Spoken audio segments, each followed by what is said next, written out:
Oh, is it a 6 o'clock block for hockey? Yeah, there's just 3 games. There was a 3 o'clock block if you played tiers, which I did, Okay. of course. And Slate's off. yeah, I didn't play the 1 o'clock NBA slate. Oh, no? I did play the 3:31. Any luck? I was making 1 cent last time I checked. Beat that rate. Absolutely. But clock playing in baseball today. I haven't looked. I know. Now I've got NASCAR lineups too, and the problem is if you look at that, it's just so mercurial, flying up and down, depending on if they're off-cycle pit sequences or if there's just been a wreck and it hasn't adjusted for whatever. So I don't like to look on those days. Yeah, I learned quickly that you kind of have to temper expectations until the race is just over with NASCAR. Otherwise, God knows what's going to change. But this should be a fun slate. For 4 games, we got a lot of action going on here today. I'm glad you think so, because I was just saying, this is play the good players, play the obvious ones, and let's get out of here kind of a slate. So I'm glad you got directions to take us with this conversation, because to me, that's kind of just how it broke down. There's obvious ones, there's injury stuff going on, but I don't know. Yeah, I will say I'm glad that we are not going up to lock, because whatever happens in Indiana is going to be swinging things kind of dramatically. Yeah, for sure. I guess I'm just glad that I'm on a non-immediately before lock show. Hopefully they won't start the games in the middle of this show, an hour and a half early. Oh, God, I know. That was such a disaster yesterday. And everybody kept saying, oh, no, it's going. It's like, no. You guys are all looking at the same sources. It's all the side provided. Who's watching the game, actually? So I was racing to log in to my NBA TV so I could tag you guys. So I was like, oh my God, what is it really happening? And I get there and it's a woman announcing highlights for the Pacers. I'm like, this doesn't seem like the game is actually going on. But yeah, the fact that players are scoring. Yeah. I mean, it'd be one thing if it was just locked, but you got Right, the fact that there was a made-up scoring going on, it's just so strange. I don't know, that happens in Slack sometimes. I'll leave my laptop open and my cat will walk across it, so maybe that's just what happened with the stat provider when we were working from home. Let's see, we got one. Cool. Oh, we're not live. Oh, I thought we were live. I was doing my hard-hitting analysis. Yeah,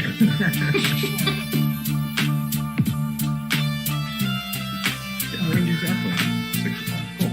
I'll watch the Rangers game. Yeah, it should be. Unfortunately, because that's all the max entry people do, right? We just push crunch on Fantasy Crunch or push optimize, right? That's it. Yeah, you don't even think about it. Just boom, top 150 up top, plug them in, guaranteed winner. Print money. That's the way to do it. Oh boy, I'm giving away the secrets. I shouldn't do that. Yeah, shit. People can hear you. You're gonna blow the whole thing. It's better if they could hear Jordan laughing along. You think I have a good laugh? Jordan has a great laugh.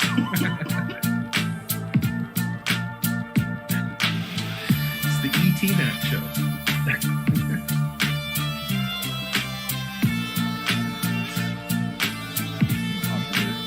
5 on the hands.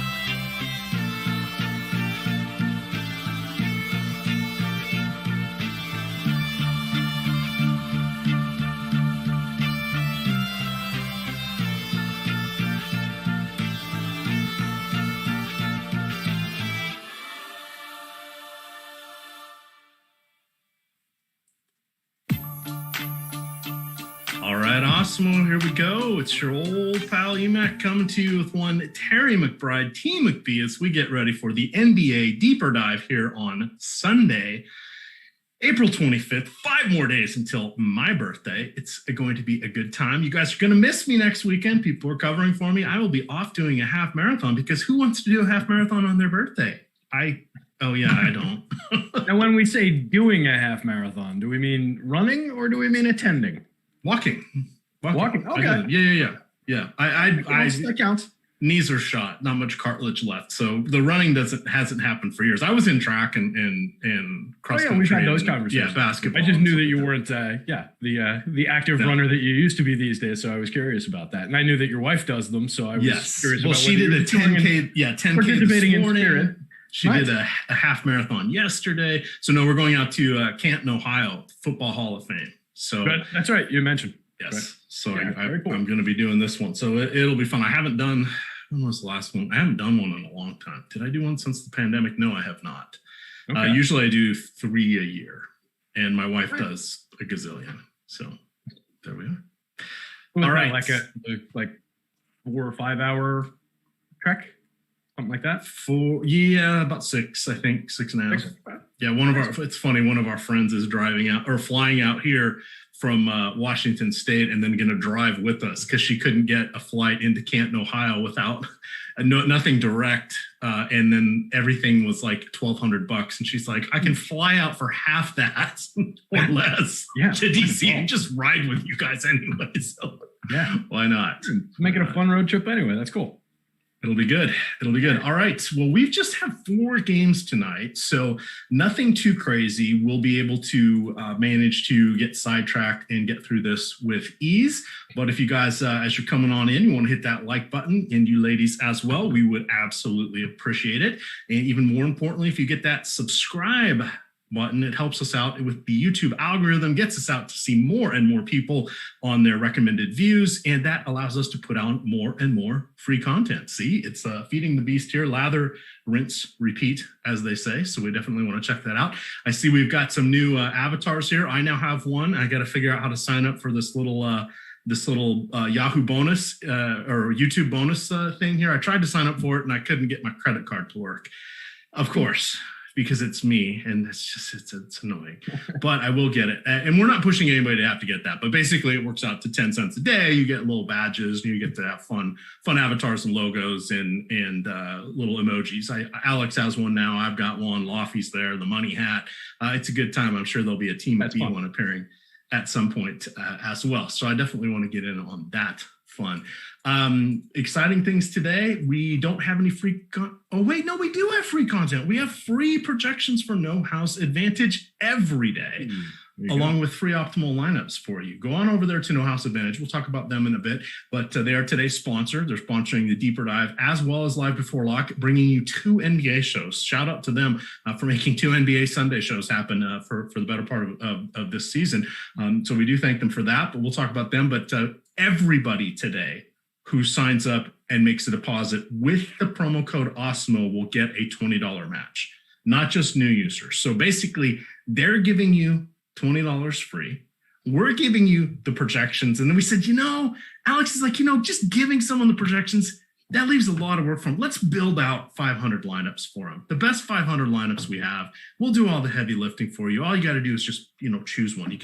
If you want to pick 69, that's great. If you want to pick 420, that's great. I'd put those together. I'd go with lineup 489. But there you go. That's my strategy. But with that, let's get on into the games here, Terry. We've got Washington and Cleveland. Washington, they are fun to watch. We have Russell Westbrook, who now leads the league in assists. He is 8th in rebounding, and he is top 25 in both points and steals. What does he get? About 22 points a game, stealing almost a steal and a half per game. He is just racking up the box scores every night.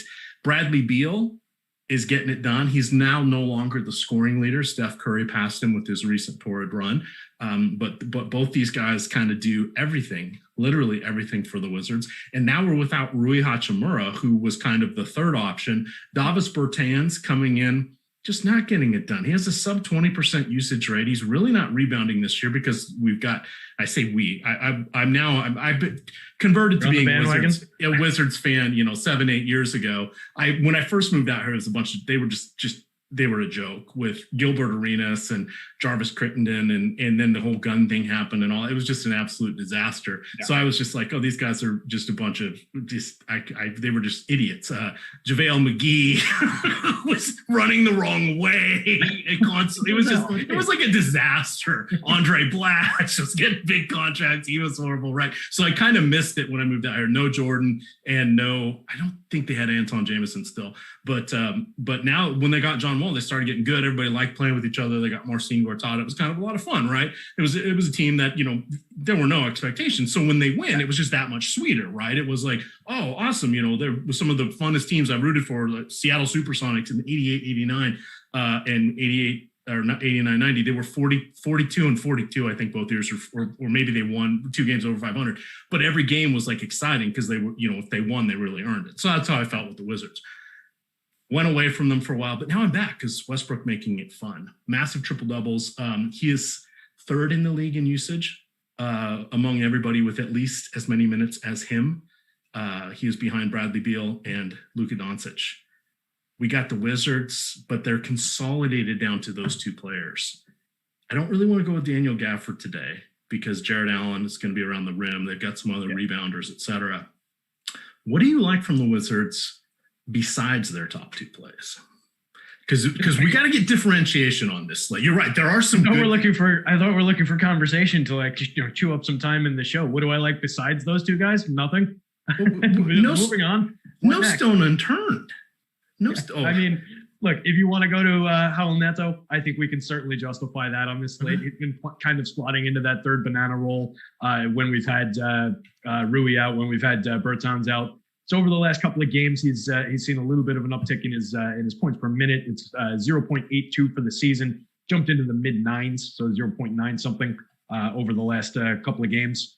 But he's not like a prime go-to play, and he's 4,300 is a good value price on FanDuel, but 48 on DK kind of puts him in that mid-range in terms of being a mix and match kind of a guy for me. So you can move him between both guard spots over there. He's got utility. He comes up in the optimal a decent amount of the time. He slots in, like I said, as a kind of also-ran type play that you can move in and out of your lineups and create some differentiation. But it's all about the top 2 guys on the team for sure. I mean, it's something like 70% of the usage is going through these 2 guys in this situation, with Beal leading the team at 39% usage in this specific configuration. So it's just a ridiculous amount of shots going through these guys, a ridiculous amount of possessions. I think, Westbrook is a walking triple-double any day of the week. So you could easily go there, even for 11-1 on FanDuel, even at 11,000 on DK. He's one of the best plays on the slate. People are going to be there. It's difficult to get to him and differentiate because people are going to be going to the same value plays. But if you can figure out good paths to doing that, I love the Westbrook play. The difference that you mentioned between Steph Curry's scoring average and Bradley Beal, I think, is 0.01 now, real points per game. So, yeah, they've been neck and neck all season. Beal, like I said, leads the team with 39% usage in this situation. No reason in the world to avoid him for 9,200 on FanDuel. 98 is a fair price between shooting guard and small forward on DK, but he comes up less optimal over there because it's a much higher price against the lower ceiling. But there's still plenty of reason to believe in the upside, plenty of reason to roster him just for the raw points on a 4-game slate. All right. I see chat getting a little fired up here. Rinpack is the man. Absolutely. Who are these goobers? Why? It's your old pal EMac and it's Terry McBride, Team McBee. We learned last night it's Terrence Michael McBride. Indeed. Actually. Indeed. I did not know that. You mentioned we're 5 days from your birthday. I'll give you another fact about me. Today happens to be my birthday. Oh! Wait, I can do this. Are you ready? If you have that ready, you didn't know this was my birthday. The number of Zoom calls I'm on or work calls that have people with birthdays. So right back here above my head, like in your world, there's a whole big shelf full of different supplies. Like if I had said St. Patrick's Day, you would have pulled out a little leprechaun or a shamrock or something. No, I have an Angry Bird. Oops, I was so angry it just fell. I have a little Angry Bird sitting on a pencil. That's about all the other stuff I have. It would have been fantastic if when you had dropped that, you had knocked over a bunch of stuff that was just sitting on your desk with the Angry Bird. Yes, well, we'll avoid that. Happy 52nd, Terry. That's what Over Under says. Happy birthday, Josh's dad. There we go. Over Under went 10 years over on that estimate. Nice. Happy birthday, Kaufman. As always, it's Adam Kaufman's birthday every day, whether he's here or not. Make sure to say happy birthday to him this Friday. Yeah, so we're having fun. No, but this is year 32 for me of NBA fantasy. That's so awesome. been doing this for a while. I think I can navigate things around here. So we're doing all right. But yes, we got a gazillion years of experience. God, between us, we have over 50 years of baseball experience for sure. You're right. But isn't that crazy? I know. Yeah. All right. So back to this. So here's the only knock I could come against Russell Westbrook today. And this isn't even his price, is that Jared Allen is a decent rim protector and Westbrook drives a lot. That's it. That's all I got. Is it really that much of a detriment? No, not really, because there'll be plenty of things going on in transition here. But Westbrook kind of the number one play, in my opinion, for this one. It's no great shakes with the analysis there, but he is definitely the key. I think you can look to Bradley Gill as well. Now let's turn things over to the other side. Now things get a little bit interesting here. So, Terry, I'm going to save this super chat here from our Capella, so we'll talk about it when we get to that game. So there is no Colin Sexton. He is in the concussion protocol, so he is not available. That is going to leave Darius Garland. I was going to send out a tweet to see how many times I refer to Darius as Winston Garland. I tried to type Winston's name 3 times, and I almost wrote him up as being with the Golden State Warriors. Why? Because Winston Garland is his dad. He was actually on that first rotisserie fantasy NBA team of mine back in 1989. Really? A long time ago. Yes. All right.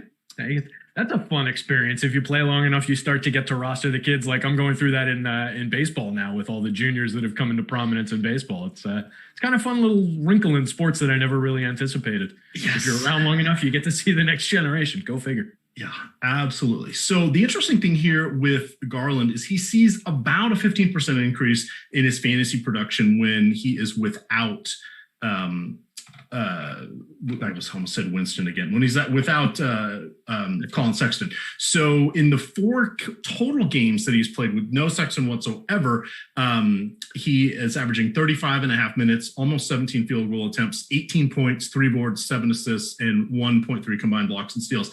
It's about 33 fantasy points.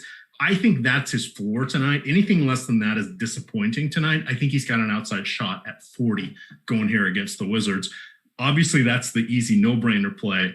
Is there anybody else from Cleveland that you'd like? We have 8 teams, excuse me, the hiccups now, 8 teams in our player pool. This is one of the better fantasy environments. The 3 first games all kind of have a 225.5, 226.5 over-under. Then the night game, the late-night hammer is just going to be phenomenal tonight. Talk to us about the Cavs. Yeah, you mentioned it's a good spot in terms of the probability that somebody on this team is going to be scoring some fantasy points for us. They're going to be going back and forth. 2 teams that do not play a lot of defense. The Cavs not very good, but I think there are definitely options. You talked about Darius Garland. I think he's definitely the prominent one on both sites. I think it makes all the sense in the world to look to him, given what we know about his production when Sexton's off the court. He goes from 0.91 fantasy points per minute across all situations this year to a 1.06. That's a pretty nice little point per dollar jump.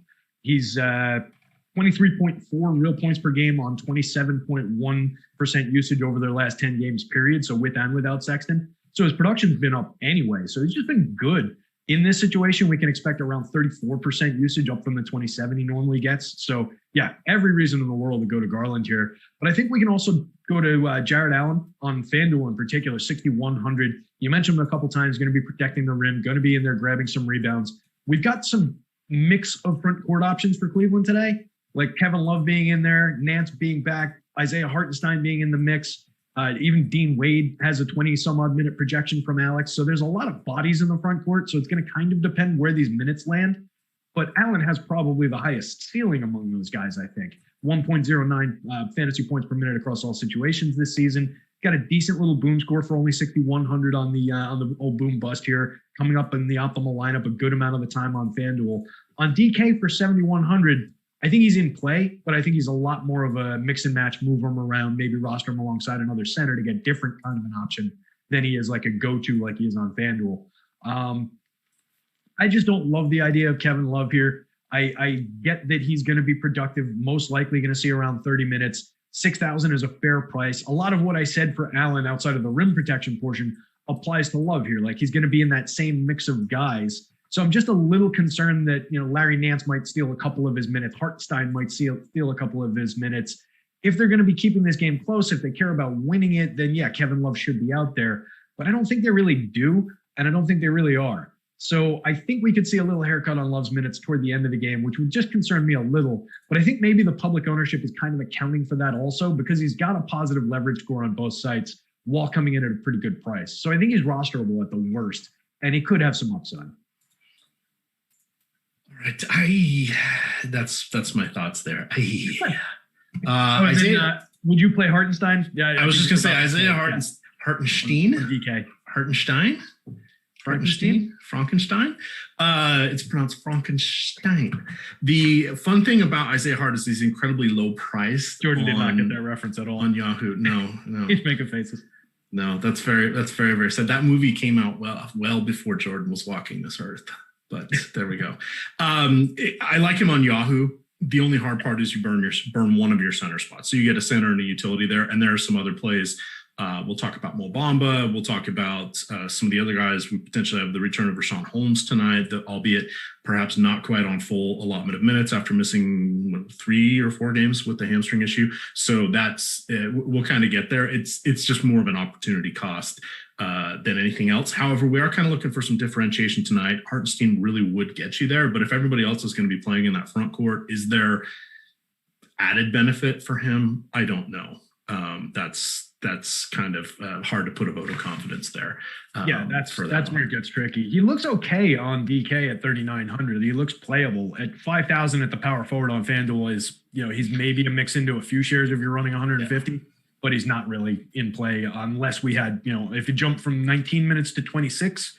Then maybe, but I don't see that with all the other options in the front court. Yeah, if one of those, if either Love or Allen was out, yes, we'd be talking all sorts of excited tones there for Hartenstein. But at this point, no, not particularly. Anything else from this one? Despite being in an amazing spot, it's kind of anybody else that slides into the lineup. You would kind of, Halzino Neto, his price is coming up a little bit. He's still okay. You got Ish Smith. He's, perfectly fine. Those guys are going to see part of the trickle down effect of Rui Hachimura's shots needing to be absorbed by people. It seems that Davis Bertans not exactly going to step into them.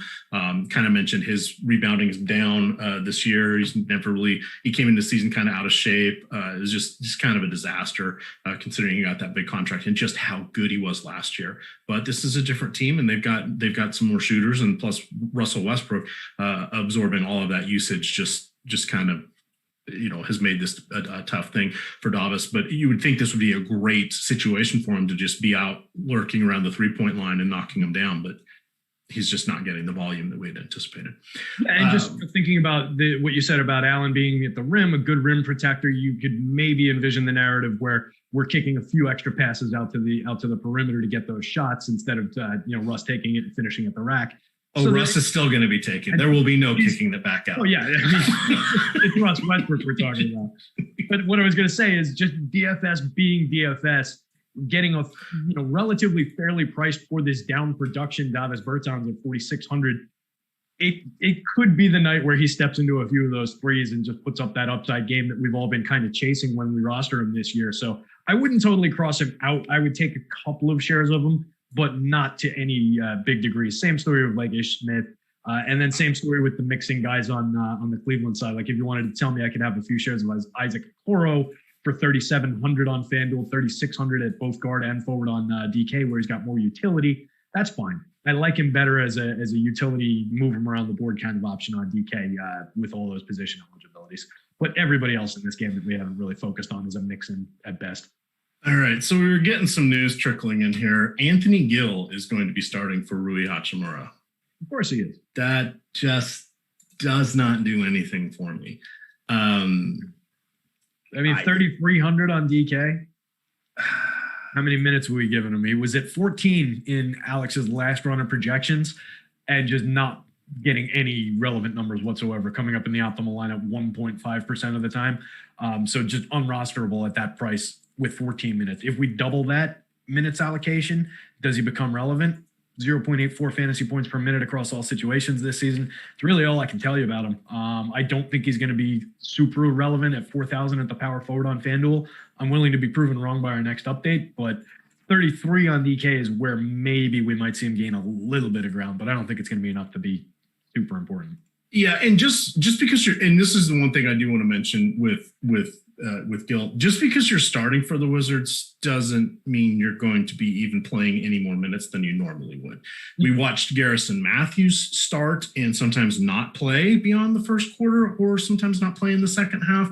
We've seen Isaac Bonga start and really then not get back end rotation later in the game. So this is this is nothing new. Chandler Hutchison has had some moments here and there. Jordan Bell, I can't believe Jordan Bell's on the team, but those are the kind of guys that I would have thought all of those guys would have started over Gill. But hey, what do I know? I'm just a fan. I'm not the coach. Close that window. So the other news that's important: Wendell Carter Jr. available to play. James Ennis is going to be out. Terrence Ross also going to be out. Are we ready to go into the next game number 2? I think we might as well. Let's see. Or they're saying, Neto was one of the guys that started for Rui. I think they're going with, I would guess they more interested in Neto. Yeah, I guess they kind of want size because Cleveland may default to 3 front court players. I say that hesitatingly, but if they've got Love, Nance, and Hartenstein, I don't know that all 3 of them necessarily play together, but the Wizards don't really have a lot of size. So. Yeah, but I think they get run off the court if they go that route. I would think so. I was just trying to think from a rebounding perspective. It makes sense, but that's going to be an ugly offensive game. That'll be interesting to watch. Yeah, good times there. Good times had by all. So, and I'm just looking here. Anthony Gill has played a grand total of 19 games. He's made 1 start. He's averaging 6 minutes per game. Went to the University of Virginia. That's about all I got. Not exciting. Where was he drafted? He wasn't. Yeah, there you go. No wonder I didn't even have his name in my head. Yes. All right. Let's get back over here. Moving on to our next I dare you to try to pronounce the name of the first place he played in his professional career. Oh, I've closed it already. So sad. Yes, Lilligerinsen. That's Germany? Austrian league? Germany. Okay. Just guessing. All right. The game number 2. We have Milwaukee at Atlanta. No Trae Young. He's going to miss some significant time with an ankle injury. Tony Snell also out tonight with an ankle injury. Deandre Hunter is forever. This is like the big sign at the bar that always says 25-cent beers tomorrow. This is DeAndre Hunter 1 game out. He's been 1 game out for how long? He's still dealing with his knee issue. Cam Reddish is at least a week away. Who knows? And then Chris Dunn may or may not play ever again in our lifetimes. That's just the way it feels with him. Clint Capella is questionable with the back injury. He is likely to play, but we have to wait and see. So on the other side, Milwaukee is going to be all questionable. Bryn Forbes with a thigh injury. And then PJ Tucker, I don't even remember the last time he played, has got an ankle injury. And then Rodions Krooks, has he even played since he left Houston? I don't know. Those guys are afterthoughts on this one. So let's lead it off. Giannis, a little good one off the bench, perhaps. What is enticing you from this game? 226 over under. The Bucks are 6.5-point road favorites. They did play yesterday afternoon, they being the Bucks. And Giannis had like a gazillion fantasy points in like 3 minutes. Yeah, he does. Exaggeration, but not really. What did he have, like 60 points in 25 minutes? Something insane. It was pretty close to that. That's him. I mean, that's what we're hoping for when we roster him. That's what we get pretty frequently. 1.63 fantasy points per minute across the entire season. It's actually down from 1.86 last year, which you can maybe consider that the ceiling. But it's just a spectacular player in a very good matchup, very easy spot. Should be nothing to really worry about for him to get his here. You could chase the narrative of maybe they're going to be so far ahead in the fourth quarter that he doesn't see the full run. I said it on last night's show, and I'll say it again. It's something that I tend to consider. All right, Giannis has probably done his job if we're at that point where he's going to be so far ahead that he's going to come out of the game. Maybe he gets a little bit of a haircut. in terms of the overall production that he hits, the overall ceiling. But on a 4-game slate, we're talking about one of the best shots at producing a raw point total that we're going to need. So yeah, I'm going to be all over getting Giannis into my rosters. I'll take shares of Chris Middleton there as well, kind of along the similar lines. Just he's one of the more productive players on this team, even with his rate coming down from 1.19 last year to 1.10 this season. Just plenty for him to do in this game. 8,000 is a fair price for him on both sites. You get the guard and forward utility on DK. So lots of love there as Middleton as a mix and match option at worst. And I think there's upside beyond that on the FanDuel slate. The rest of the guys on the Bucks are all like mix-in type values from the mid-range for me. Nobody that I'm really going out of my way for. Nobody that I would really force out of my lineups if I got to them. And then the other side is, the Hunter thing is interesting with, he's basically like the opposite of what LeBron was earlier in the season before he actually hurt, where LeBron was questionable but played every time. So, yeah, hopefully we see him back at some point this year. I think a lot of the Hawks value is going to swing on the Capella news.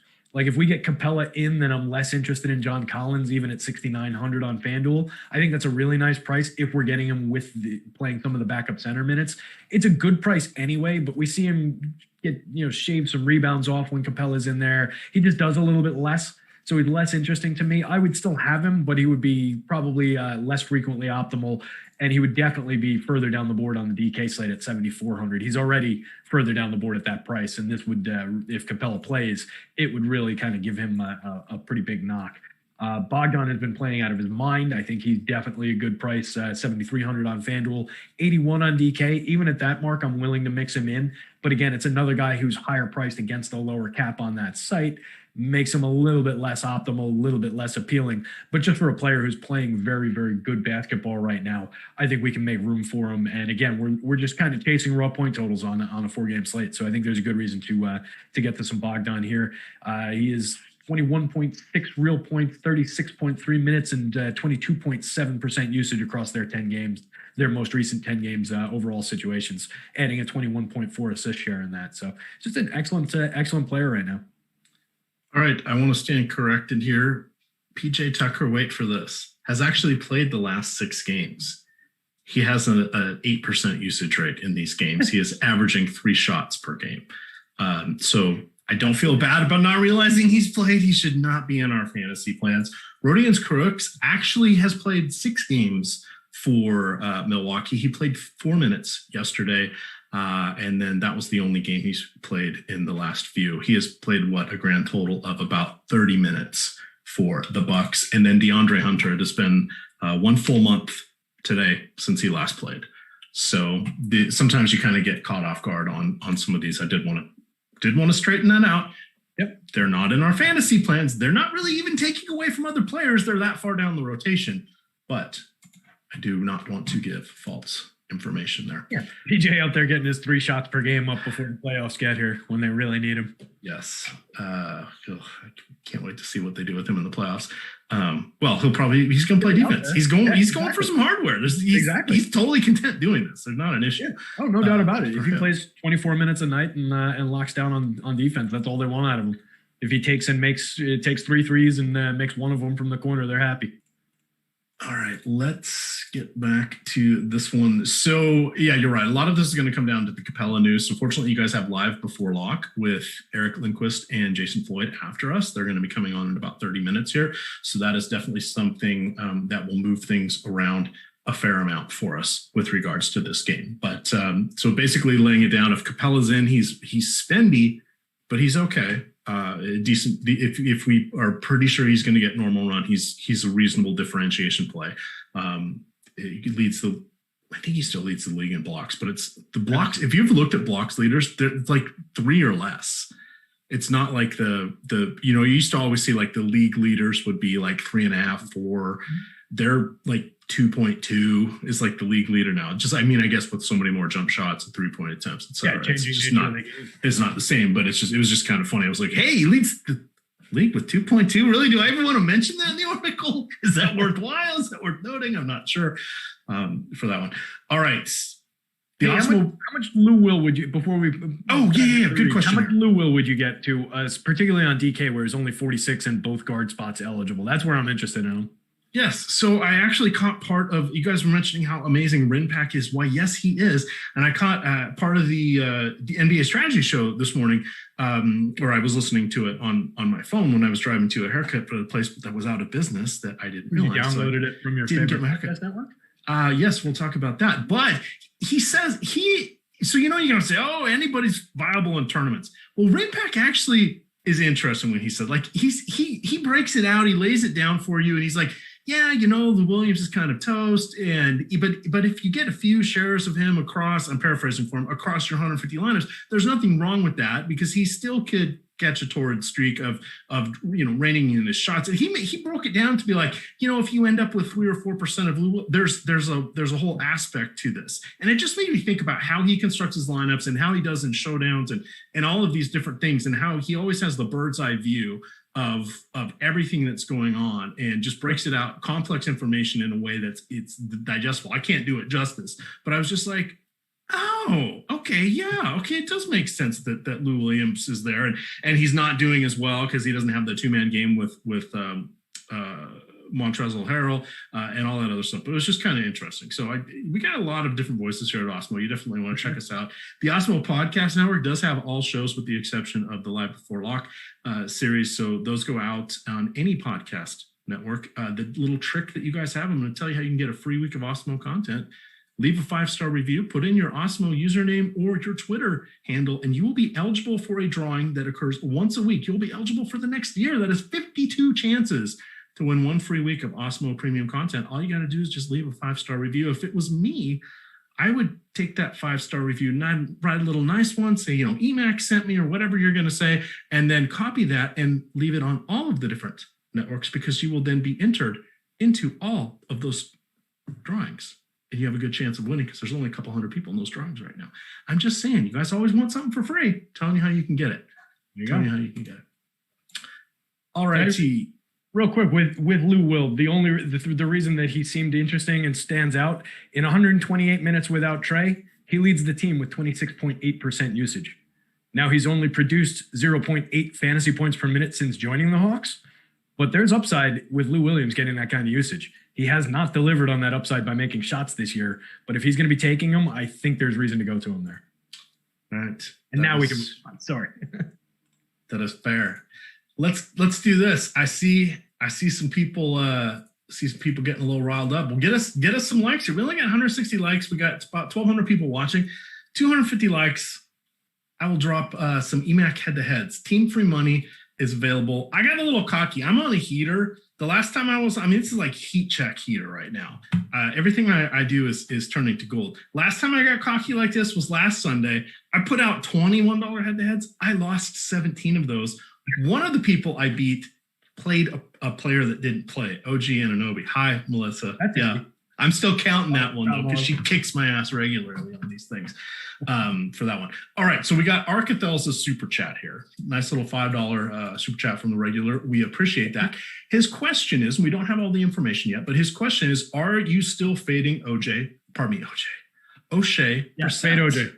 Fade OJ. OJ, just it's a name we don't like to say. But O'Shea Brissett, kind of interesting. So we know Domantas Sabonis is out. Jeremy Lamb, Doug McDermott, and Goga Bitadze are all questionable. We may or may not have this information. I think this is the 7:30 game. We may or may not have this before the start. I am guessing those guys probably aren't going to play. On the other side, Otto Porter Jr. out with a foot issue. Michael Carter-Williams still out with an ankle. And then Wendell Carter Jr. is available. I believe he's available to play, and James Ennis is going to be out with his calf injury. What does this do for you for O'Shea Brissett? Because he had himself a little night last night. And it was, it wasn't a TJ McConnell kind of night, but it was still pretty good. Are you fading him? Why are you fading him? Where did they hear these horrible things that you don't like it? I think because we were talking about him yesterday, because he wasn't really on the board pending some different news. Then he was kind of on the board. Then Dougie McDermott was playing, so we weren't entirely sure where the minutes were going to go. I don't recall saying. And then the slate locked early. and then everything just went to hell with this game in particular. But I don't know that we were saying he was a hard fade, but we were very concerned about the minutes allocation.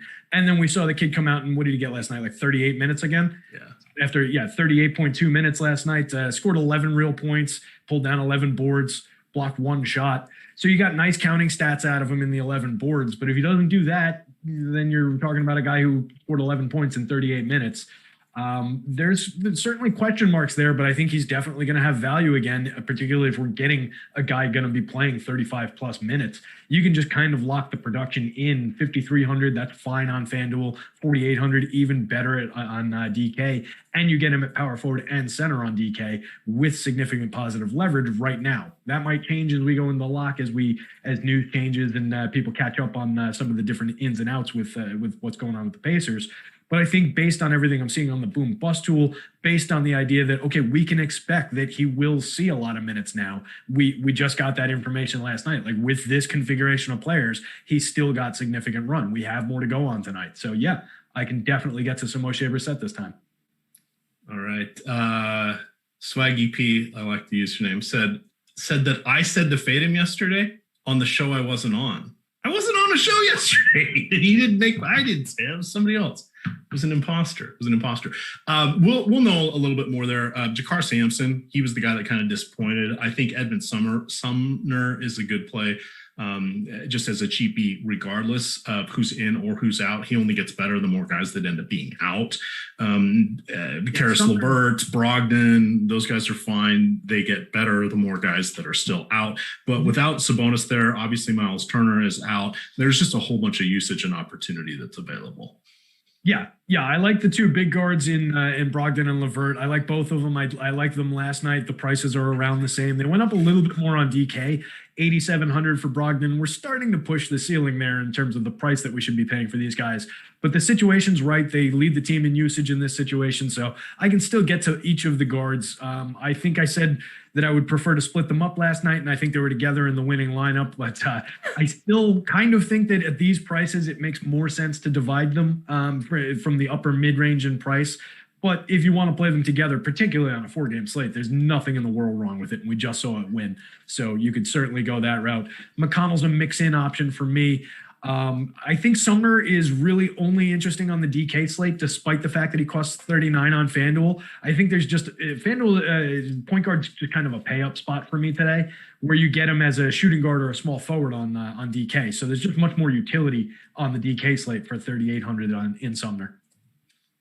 All right, we've got people say it wasn't EMac, but did I call the Pacers the Colts? I may have. There's nothing wrong with that. We do a lot of cross. They didn't even see our run sheet where you called Trae Young Trey Turner. I didn't. Oh God, did I? I'm not going to bring up something like that. Oh geez, I did. There it is. Trey Turner ankle. How did I even? It's been one of those days. I didn't get my nap. I took on my second COVID shot. I'm just feeling a little loopy these days. How'd that go? It was fine. I was a little sore the first day or two. I've said this on the show. A couple non-negotiable naps were involved. Clearly, I could have used one today, but I didn't. That's what I'm hoping to give myself for my birthday after we're off the show. Find myself an appointment for my first shot. Excellent. All right. High upside birthday this year. So we kind of ran through the O'Shea Brissett. How do you feel about Mohamed Bamba in this matchup? No front court to go against. I'd rather have Wendell Carter. Okay. That's basically where I'm at. I mean, I'll take shares of Mo Bamba at 5,500 on FanDuel. He's fine, but I think there will be more people on there than he'll have overall upside in terms of getting into the optimal lineup. There are just better spots, even on a flat day at center on FanDuel. But if we're taking Wendell Carter out of the equation, Mo definitely climbs the ladder a little bit in terms of those rankings, in terms of what he's going to do for this team. So I would prefer his teammate, but if we're not getting him, then yeah, I think Mo's at least slate relevant, even if I'm not excited about it. Trey Turner baseball talk. This is just Unbelievable. It's just, Mama told me there'd be days like these. This one is, again, a lot of this is going to come down to the news here. Indiana's favored by 5. Last I pulled this, the more guys that are out, the more we'll flock to this one. We'll know more with live before lock. It's kind of hard to anticipate with this many people questionable. I mean, Jeremy Lamb's been out for a little while. Dougie McBuckets has been in and out of the lineup over the last month. And Batadze, I mean, if he ends up, I would feel better if he's starting than if he's just active. We'll have to see there.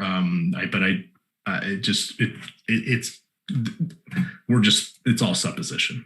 Yes, and he's far more interesting on the Draftkings for 4,200 than he is for 5,300, where we only get one center. I think I would just be much more interested in Jared Allen, Rashawn Holmes, probably even Kevon Looney at 3,900. I think that's just an interesting little value spot there. Like if I was going to pay down at center, and Clint Capella should be on that list if he goes as well, even though he's by far the most expensive center. But if I was to pay down at center, I think I'd probably rather go to Kevon Looney. I think I'd probably rather go maybe even to Brook Lopez over Mo Bamba at 55. The other two are cheaper, similar productivity, similar kind of upside. I like Mo's a better point per minute player, but I don't know that he's going to see enough minutes that he's going to surpass where I would have Kevon Looney seeing more minutes. Probably would surpass Brook Lopez. But I just think there are other ways to move around. So if the public's way over the mark on Mo, I think there are other options. I don't think he's so explosively optimal that we have to get there. All right, chat, you didn't get to 250 likes. Therefore, I'm going to do some more reads. You're close. You can almost reach out and touch it. But get us up to 250 unless you want to hear 3 more read promos before we get done today. Hey! We said no free content, but there is free content. We actually have No House Advantage projections free every day, as well as optimal lineups built out for you. They have fantasy sports with a little bit of a player prop twist.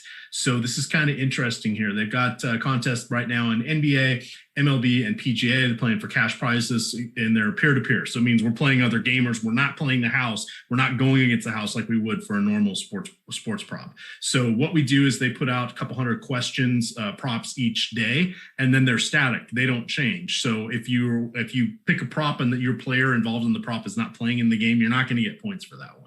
So your player has to at least be active for the prop to count, just like it does for normal ones. But outside of that, everything's the same. The twist is you choose from among their couple hundred questions, you choose the 10 you like best, rank them with confidence points, 10 down to 1. And if you are correct on the over or the under of whichever prop you select, you get points for that. Those points, of course, are how you score against other gamers. They're intentionally running overlay because they know that's what gets people over there. And the prize pools aren't big enough that the 150 maxers aren't rolling over there just yet. So here's your chance to compete with a bunch of people that are in a similar boat as you, except they're not watching us and they don't realize we're giving you the free projections as well as breaking out the probabilities of the best optimal lineup. So I'm going to drop that into chat for you guys, but that's definitely something that you want to take advantage of. Today, Sunday special for them, anybody that makes a $20 deposit today and uses the promo code Awesemo will get a $20 match from them. So you get $20 for free. That's everybody, even if you already have an account there. I just dropped the link in for our free projections. We've got off that free projections page, you can get to the optimal lineups page. We're doing all the heavy lifting for you. Last I heard, the money that you win there is just as good as the money you win everywhere else. It's just easier to win over there, Terry. That's what I hear. And I mean, if you think about it, like a lot of people think, oh, but I don't get the glory. I don't get 100,000 people seeing me winning the contest. But $10.99 is the only glory you need. Yeah, and you can become that big fish in that small pond too. If you dominate all those contests on a regular basis with Argata, everybody's going to be fearing you like they fear Awesemo on these other sites. Absolutely. All right. I see now we got up to 250 likes. So I will put in the 10 $1 head-to-heads over there on DK, username EMac. Be gentle. I got my ass kicked last time I did this, so I'm back for more. But I was cocky, and you know what happens when you get cocky? You have to pay the what do we call that? The hubris fee. We can call it that. getting put back into my place by the fantasy gods. But there you guys go. Jordan, I expect you to grab one of those as well. All right, let's go to our last game. This is the best game. This game is starting like 2 years after the start of the slate, but it is going to be a good one. We have the Sacramento Kings going into Golden State, taking on the Warriors. There will be no De'Aaron Fox. De'Aaron Fox is in the health and safety protocol. It does sound like he may actually have COVID-19 because they're saying it's probably going to be 10 to 14 days before he is back. We'll have to see the severity of it and all that stuff. But in the meantime, we're probably going to see rookie Tyrese Halliburton starting. We still have Rashawn Holmes has missed the last 5 games with a hamstring injury. He's probable to play tonight, but we don't know anything about his starting status or what his minutes workload will be. And then the other one that I really, or wild card, not really a wild card, that I like is DeLon Wright, Terry, because it's really Halliburton and then DeLon Wright are really the only air quote true point guards that are available. Let's say NBA caliber point guards that are available for the Warriors. They also, obviously, the late slate, we could look to Kyle Guy or Terrence Davis or what have you. But my guess is that we'll see guys like Buddy Hield, Harrison Barnes, maybe even Mo Harkless doing a little traditional facilitation of this from the wing or whatever. So I really like DeLon Wright in this one. So since joining the Sacramento, he's been there about a month after they traded for him. He's averaging 0.83 fantasy points per minute. The only thing that's been the knock against him, he's just not getting a lot of minutes. Yeah. And that is going to change tonight. He's $11 on Yahoo. He's an absolute steal there. 4,900 on DK. I really like that. I'm ambivalent for the 5,900 on FanDuel. What do you like here? Let's just break down the Kings for the time being. How much do you think Rashawn Holmes is going to play? And what do you like with the massive void left by De'Aaron Fox? Yeah, so you touched on Fox leaving is going to pick up value for a lot of these guys, right? Like we see Harrison Barnes at near the top of our boom bust tool across all positions. And we start to wonder why. Like he's going to get mostly his normal minutes. There's not really a change in role because the point guard is out, but he will pick up some of those extra facilitation points and he will be doing a little bit more out there. So it makes a lot of sense. And he's got a pretty significant minutes projection for not a big price.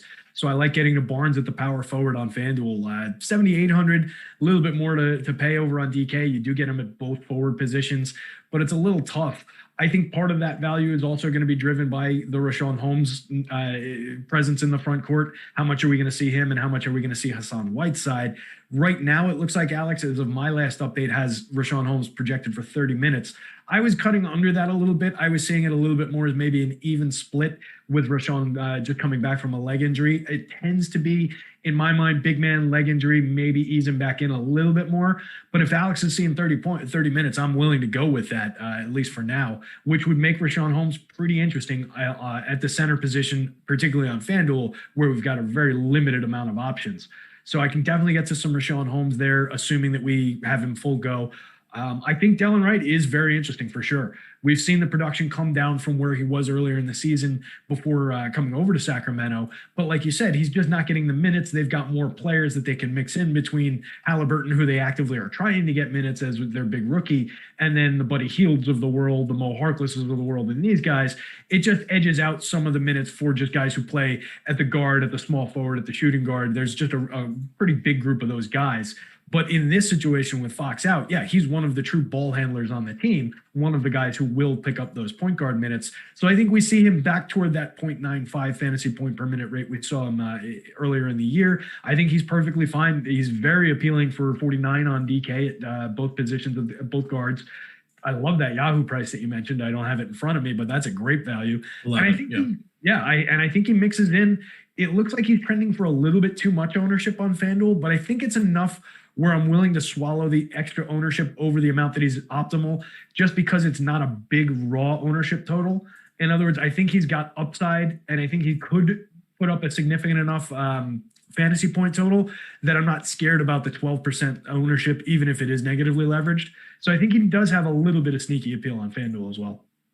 All right. For those of you that are playing hockey, which locks in 11 minutes, it is Mackenzie Blackwood who is playing for New Jersey, not Scott Wedgwood, between the pipes today. So just throwing that out there, just do a little global swap there. It's the kind of news you get from the Awesemo Premium Slack channel. Got my alert set there. I got to figure out how to make it buzz my phone so I can see it, but that's definitely very helpful. No other sites out there have the the hockey news like we do, and we know that, so we keep that behind the paywall. It's definitely something that you guys can jump in and get here. You want to win some free Awesemo content, some subscriptions. You can get 30 free days of Awesemo premium content if you win place top 3 in a 5,000 person or more GPP and rep the Awesemo avatar. All you got to do is send us a screenshot on Twitter.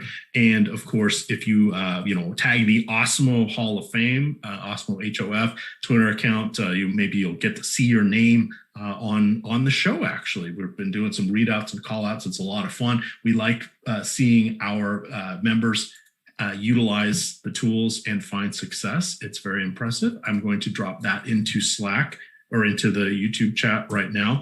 But that's something you can win. I said somebody messaged me earlier today that they had won the mini max yesterday. So hat tip to them. Hey, I won the NBA tiers quarter, and it was a quarter, but I beat out 9,500 people. I tied for first with one other person.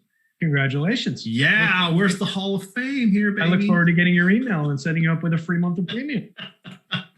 There we go. But that's all you got to do is just, we got plenty of ways for you guys to get in on the cheap, but that is on the free. That is honestly, I said it on shows a couple times this week, but that is honestly the best part of my day when I'm doing the support inbox and everything. I leave those for last because you can usually tell, it says tournament win, does this qualify, whatever. So I leave those for last. I go through, we don't get many complaints, but when people do complain, I go through those first. I answer anything that's, maybe something's not working right or they can't get into this subscription. Take care of all that stuff first, and then I get into awarding all the prizes and seeing all those awesome screenshots. And it's great. It really is uplifting. It gives a nice sense of validation to all the hard work we put into creating the content and the projections and the data and everything. So it's great to see, guys. Keep it up. Keep sending them to us. We love to see you guys winning. Yes. And Thomas Turner says, hey, plenty of sites have goalie updates. Yes, they do, but I don't have to go chase it down. I get it sent to me by other people looking at that, which is very useful to me considering we're playing 3 major sports that all generally lock at the same time. That's the helpful part. NBA lineups, those are popping up at all times. I mean, when I'm on shows talking NBA, if you hear dings, that's sometimes people sending me messages, but a lot of times that's just the lines being announced in our Slack.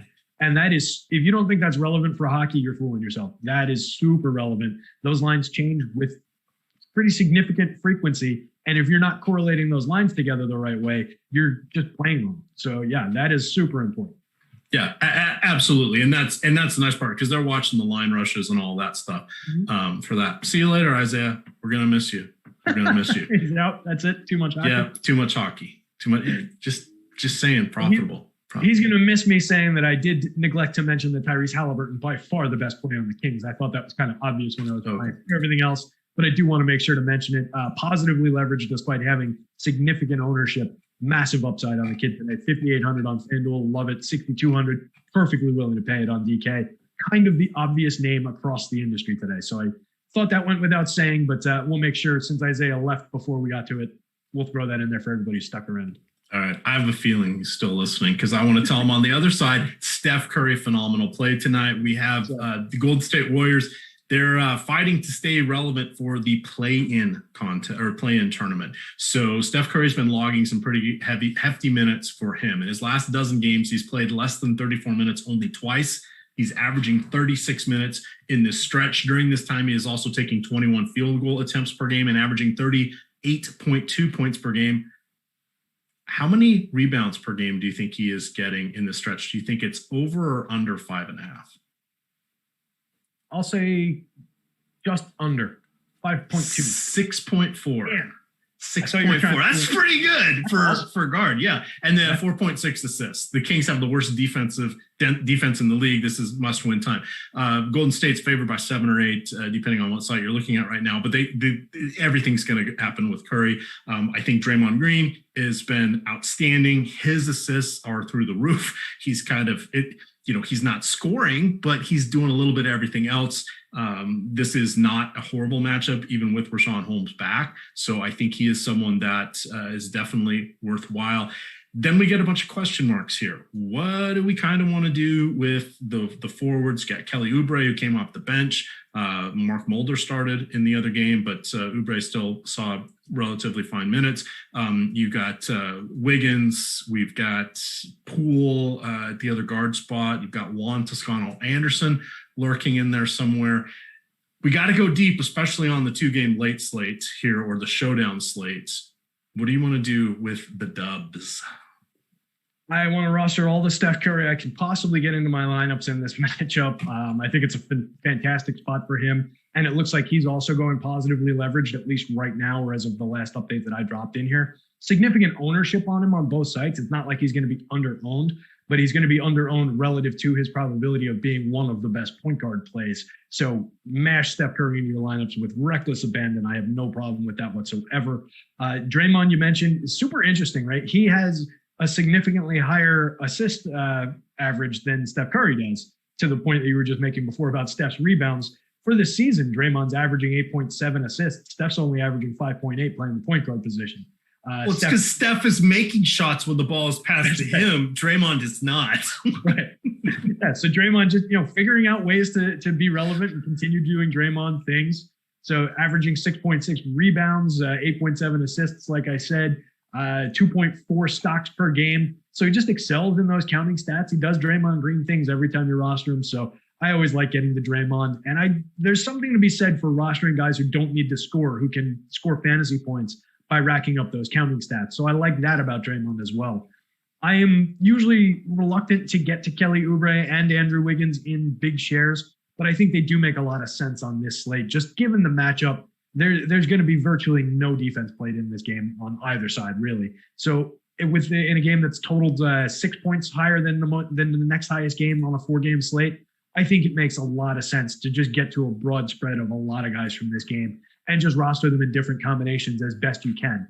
There's some leverage to be had on Draymond. There's a tiny bit on Kelly Oubre. So you can play that mix and match game with these guys. I wouldn't leave Kevon Looney out, particularly on DK. I think he's very interesting over there at 3,700. I wouldn't leave Jordan Poole out of the mix. I think he's a little bit interesting as a mix and match guy, more so on DK, where you get him at 2 guard spots. 4,700, a little pricier than on FanDuel, but I think he's still relevant there.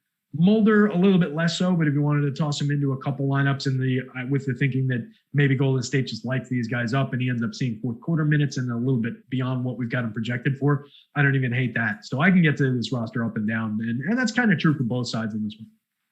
And that Mulder's kind of interesting. If he does still start and he can get some mop-up duty, that's really gonna extend things.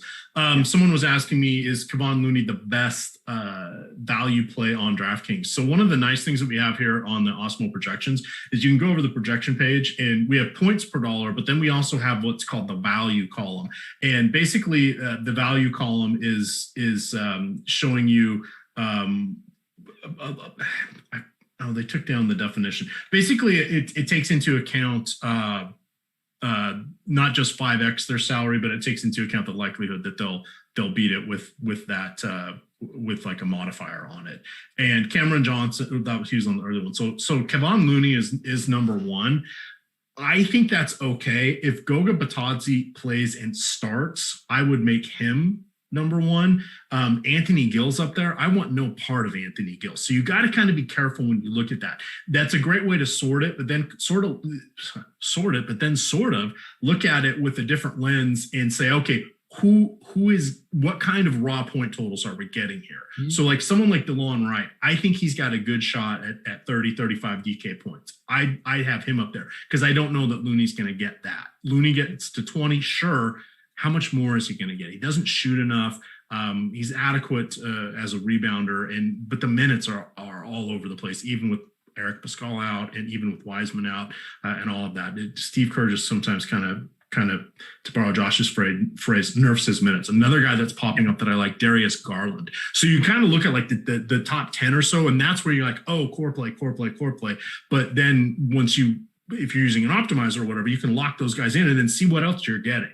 Because that's sort of while I'm not doing cartwheels for Kevon Looney and we're burning a center spot, if that allows me to get Westbrook, Curry, and I don't know, Beal in the same lineup, then all of a sudden that's a trade-off I'm willing to make. And that's what you want to start looking at. Yeah, those value guys are there to help you unlock value or unlock upside at other positions. It's not that we think Kevon Looney is going to go out and score you 50 DraftKings points tonight. He is not, or he's very, very unlikely to. I'll say that. We do have him projected as a raw point projection for 24.1 DraftKings points, which right now, that's a projection based on Kevon Looney in the situation that we're expecting for who he is. So that's like just exactly, that's an appropriate projection, and he stands at that value.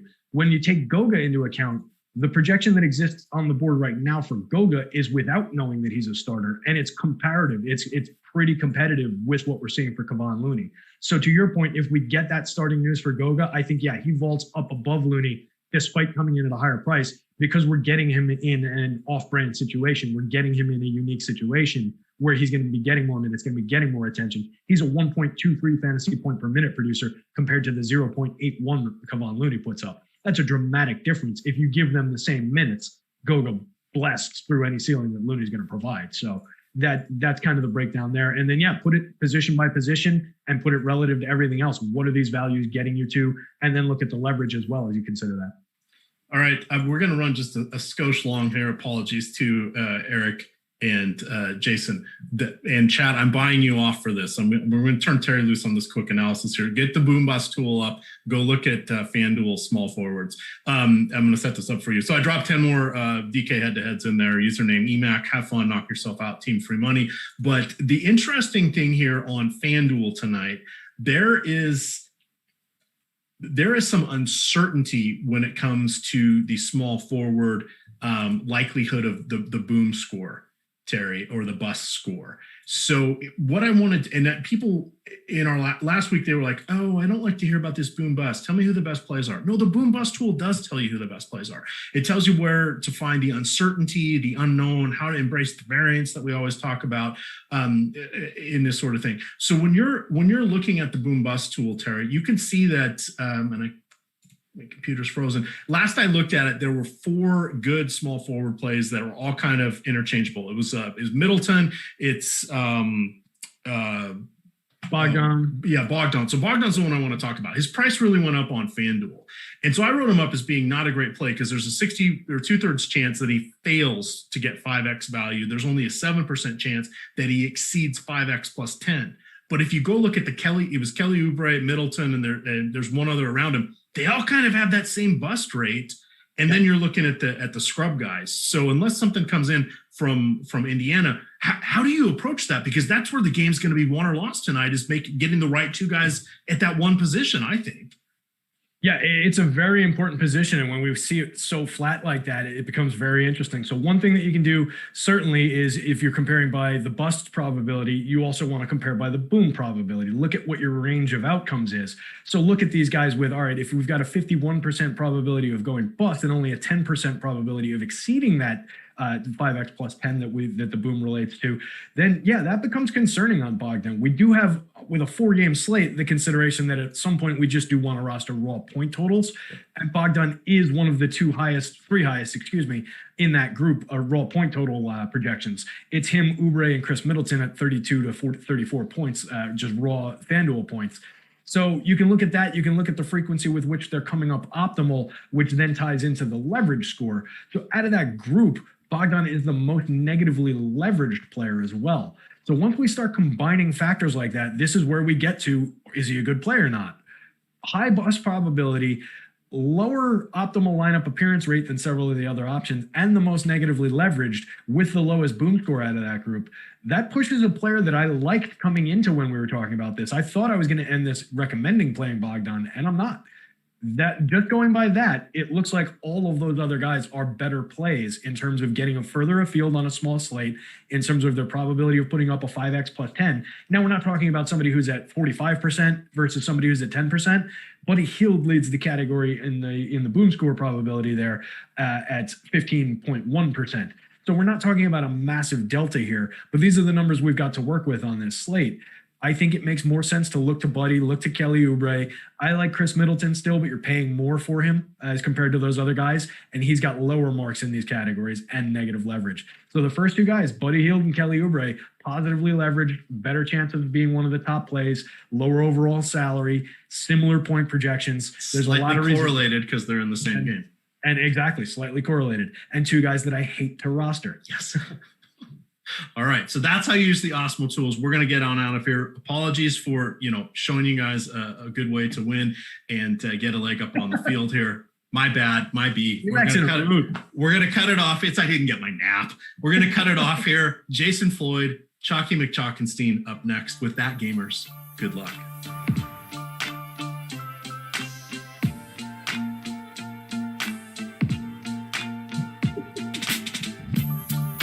Good stuff. That was a fun one. Yeah. Oh, I'm gonna have words with Eric Lindquist here. That was. Yeah. I was waiting to come on. Really? Really? Go. Are we gonna have a dance off? Huh? Is this what's gonna happen? Saying bad things about me. Where's the Team Eric support, Lindquist? Come on. EMac 2024 minute show. I saw that. Well played, sir. Well played. Good luck, guys. See you. Hey, man. What up, Eric? What up, my guy? Hey, at least there's no Clipper game. Yeah. This is true. At least I don't have to watch Weidman fight again. Oh my God. Oh man. What a night. Think about me, that was what, 7 years ago he did it to Anderson? 8 years ago? Yep. 8 years. Anderson. It's a crazy I remember thing. watching that one too. That was the Anderson one was just like, Yeah, man. oh yeah, we're ready.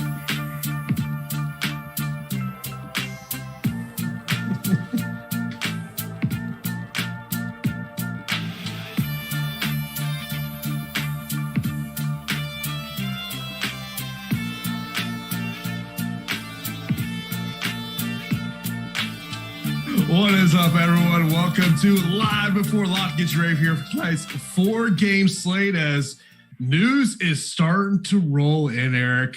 First off, just seeing over our guy, News God over in Slack, letting us know that I don't know. I don't think anyone's worried about Tucker being out for the Bucks here tonight based on his quality 8% usage here. But that news is in. Clint Capella is available tonight. First off, man, what is your kind of take on tonight's slate? So on a 4-gamer, every piece of news kind of matters infinitely more than normal. I think PJ Tucker doesn't sound like it would be something that matters a ton. 18, 20 minutes, basically losing him off the floor. But I think there is a trickle-down effect that makes a couple of guys not like smash plays or anything. It's not the biggest piece of news we're waiting on. I think right now at the moment that's still Clint Capella as we're trying to figure out what to do. But this is really kind of a punt center night if you don't get Capella. I mean, Rashawn Holmes, you can play power forward over on DK, but you have 4 guys that I've kind of circled over on DK between Hartenstein, Goga, Okongwu, and Looney that could all be very, very viable. And figuring out what to do with those 4, very, very important. Someone over in Slack saying, I guess you're going with the Stipe Miocic look here today. Oh, is that what this is? Am I rocking it? You do kind of have that Stipe look going for you. Oh, well, thank you so much. I think that's a good thing. Is that a good thing? He was the baddest man on the planet for a pretty long time. So yeah, I would say that's a pretty good thing. Okay, Wasn't a good thing about a month ago when when he got knocked out. Yeah, no, night. Yeah. Well, yeah, ready to rock, dude. Yesterday was just crazy. So obviously we talked last week MMA. You are the one true MMA guy that I talked to about things. My God, what a crazy card. I mean, I guess Usman, I did more betting than I did DFS. I did quite a bit of DFS too, but wow, what a crazy card. Rose winning was huge for me, but that ended up making me a little bit profitable, not by much, but how'd your night go? Oh, I had a great night. Okay. I had a great night. Fire, just pure fire. It was. It was. If you had Molina in your lineup last night, he was the slate breaker. Yep. Yeah, he was the one. I will tell you, there were some things I did not expect that out of Usman. I mean, I thought it would be a 25-minute dominating, but man, to go out there and knock him out. I know everyone, Rose was like was a favorite underdog for everyone. It was a good night for me. And, that's one of those cards that, like, if you're like halfway in the fight and you watch that fight card, you're like, okay, all right, I'm ready for next week. Yeah, it's oh man, good for you. Good for you. Guys, we're going to get to some basketball. We have a 4-gamer. We just had an hour prequel there. We're waiting on news. We got a big piece of news that we're waiting on that's going to change the slate. We can start breaking it down a little bit, but I just had to hear my guy's MMA takes and how he did, because he is the one true GOAT. Take forever. Appreciate you in the super chat. So he goes, I won the FanDuel NASCAR tournament. Thank you guys for all the content you provide and all the different spots. Yeah, I only had one cash lineup in NASCAR, and I was sweating the last 2 overtime laps as I was winning. And then and thankfully, none of my guys wrecked out there on those last couple laps. So appreciate you there in the super chat. Of course, if you're not subscribed, also right here on YouTube, you got to do that. We got shows for all the sports. Of course, I do the NASCAR show with Phil every Saturday at 1 p.m. Eastern time. And of course, every day, whether it's, bright and early in the morning with the Slate Starter podcast, or maybe it's the NBA strategy show. Keep it locked here. Subscribe to the channel, hit that notification bell. And of course, look, if you don't like what you see, it's really easy. You can unsubscribe. It's really that simple. Mention about Clint Capella. The news coming out is he is warming up on the arena floor. So that is, somewhat good news if you're looking to be a Capella backer tonight. Yeah, I think so. I like getting to him. So I was going back through. He's had a couple of games where he was coming back from injury, sat out, came out and played 35-ish minutes. I think if he plays, he's probably close to a full go. Probably slot him in for around 32, 33 minutes. We know the kind of upside he has. It's really just a contrarian way to spend money because you go a little bit under-owned. You go up to the top end. Yeah, you can play Giannis at the center position on DK, but Sabonis is out. Capella would be 9K, your first true center that you can play there. Allen, I'm not super high on at 7,100. If you want exposure to him, get it on FanDuel. Wendell Carter's interesting, but 7K is a huge number to be paying for him there still. Like center, Capella is really the only guy that I think I would be wanting to pay up for, period, on this entire slate. Otherwise, you have punts everywhere if we get the news that he's out. That really just kind of is a tournament stand in a 4-gamer. You got to find places to go, and I will be very heavy on Capella if he's good to go. Mentioning about what's going on in Cleveland, of course, we all know Colin Sexton out. Starting in his place will be Cedi Osman, ending a string of 5 straight DMPs. So I guess we can talk a little bit about the Cavs here. I can see you shaking your head there. Everybody loves to roster Chetty. Like, come on. Okay, all right. Let's look at Cleveland here as I pull up my sheet here and of all my color coding here. Darius Garland obviously is the one player that people are going to look at in terms of this, but Cedi Osman starting,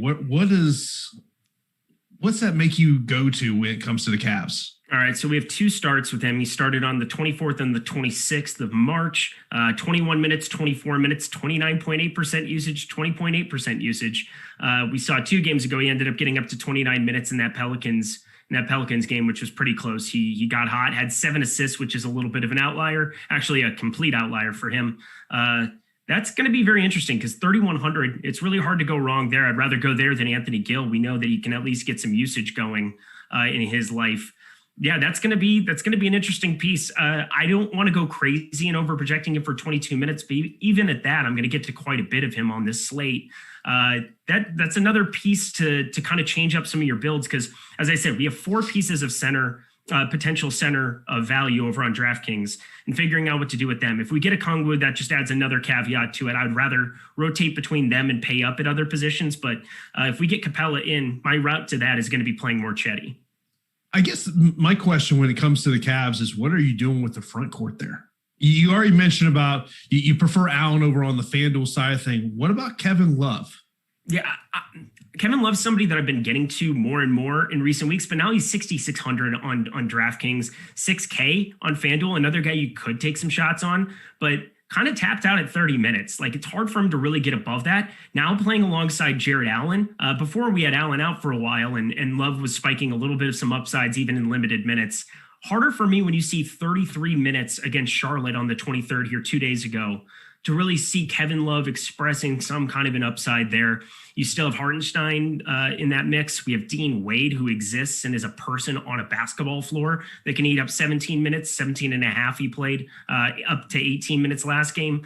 Like, that just becomes a little bit of a cluster, you know what, and I'm not really trying to go too crazy on this slate getting to them. I don't mind on FanDuel if you're going to play some Kevin Love at 6K. You got to play 2, make it work there. But for the most part, it's just kind of a gross situation. And as I said, Allen 6,100 is a little bit of a misprice, but we have center plays up and down, and I think I would still prefer Holmes because, as I said, with Love, he has Allen outside alongside him. Allen also has Love alongside him, so it becomes a little bit of a nightmare trying to see them really go for big ceiling games as opposed to Holmes with no Fox. Mentioning on the other side of that Cavs game, news came in, I guess, about a half hour ago. Anthony Gill is going to be starting for Hachimura.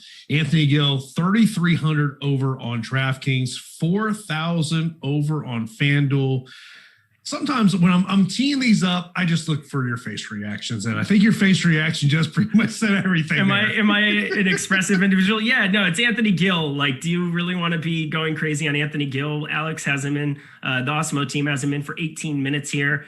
We got 19 for a projection. I'm not like beating down the door to go roster somebody like that at 3,300. Again, I think Chetty has shown a little bit of a history of expressing more usage. You go through, I know it's been in limited minutes, but for Anthony Gill, a lot of these minutes that he's been putting in, like against Toronto there, played 10, he had 24.4% usage, would have been like a second quarter rotation, I'm assuming. Just not a guy that's going to be going out there and chucking besides like that one outlier sitting there in the box score. Even when he played well last game, 20 minutes, 12 usage, like I'm not going heavy to Anthony Gill, and I don't think anybody else should be either. Again, 3,300, I don't mind it, but they've shown a propensity with, I think it was that EMac said on the earlier show, Garrison Matthews goes out there and just kind of plays meaningless stat stuff, like stat minutes. Like it's nothing meaningful whatsoever. It's blank minutes. And I think that's going to be kind of the Anthony Gill situation when you have Beal and Westbrook on a floor with him.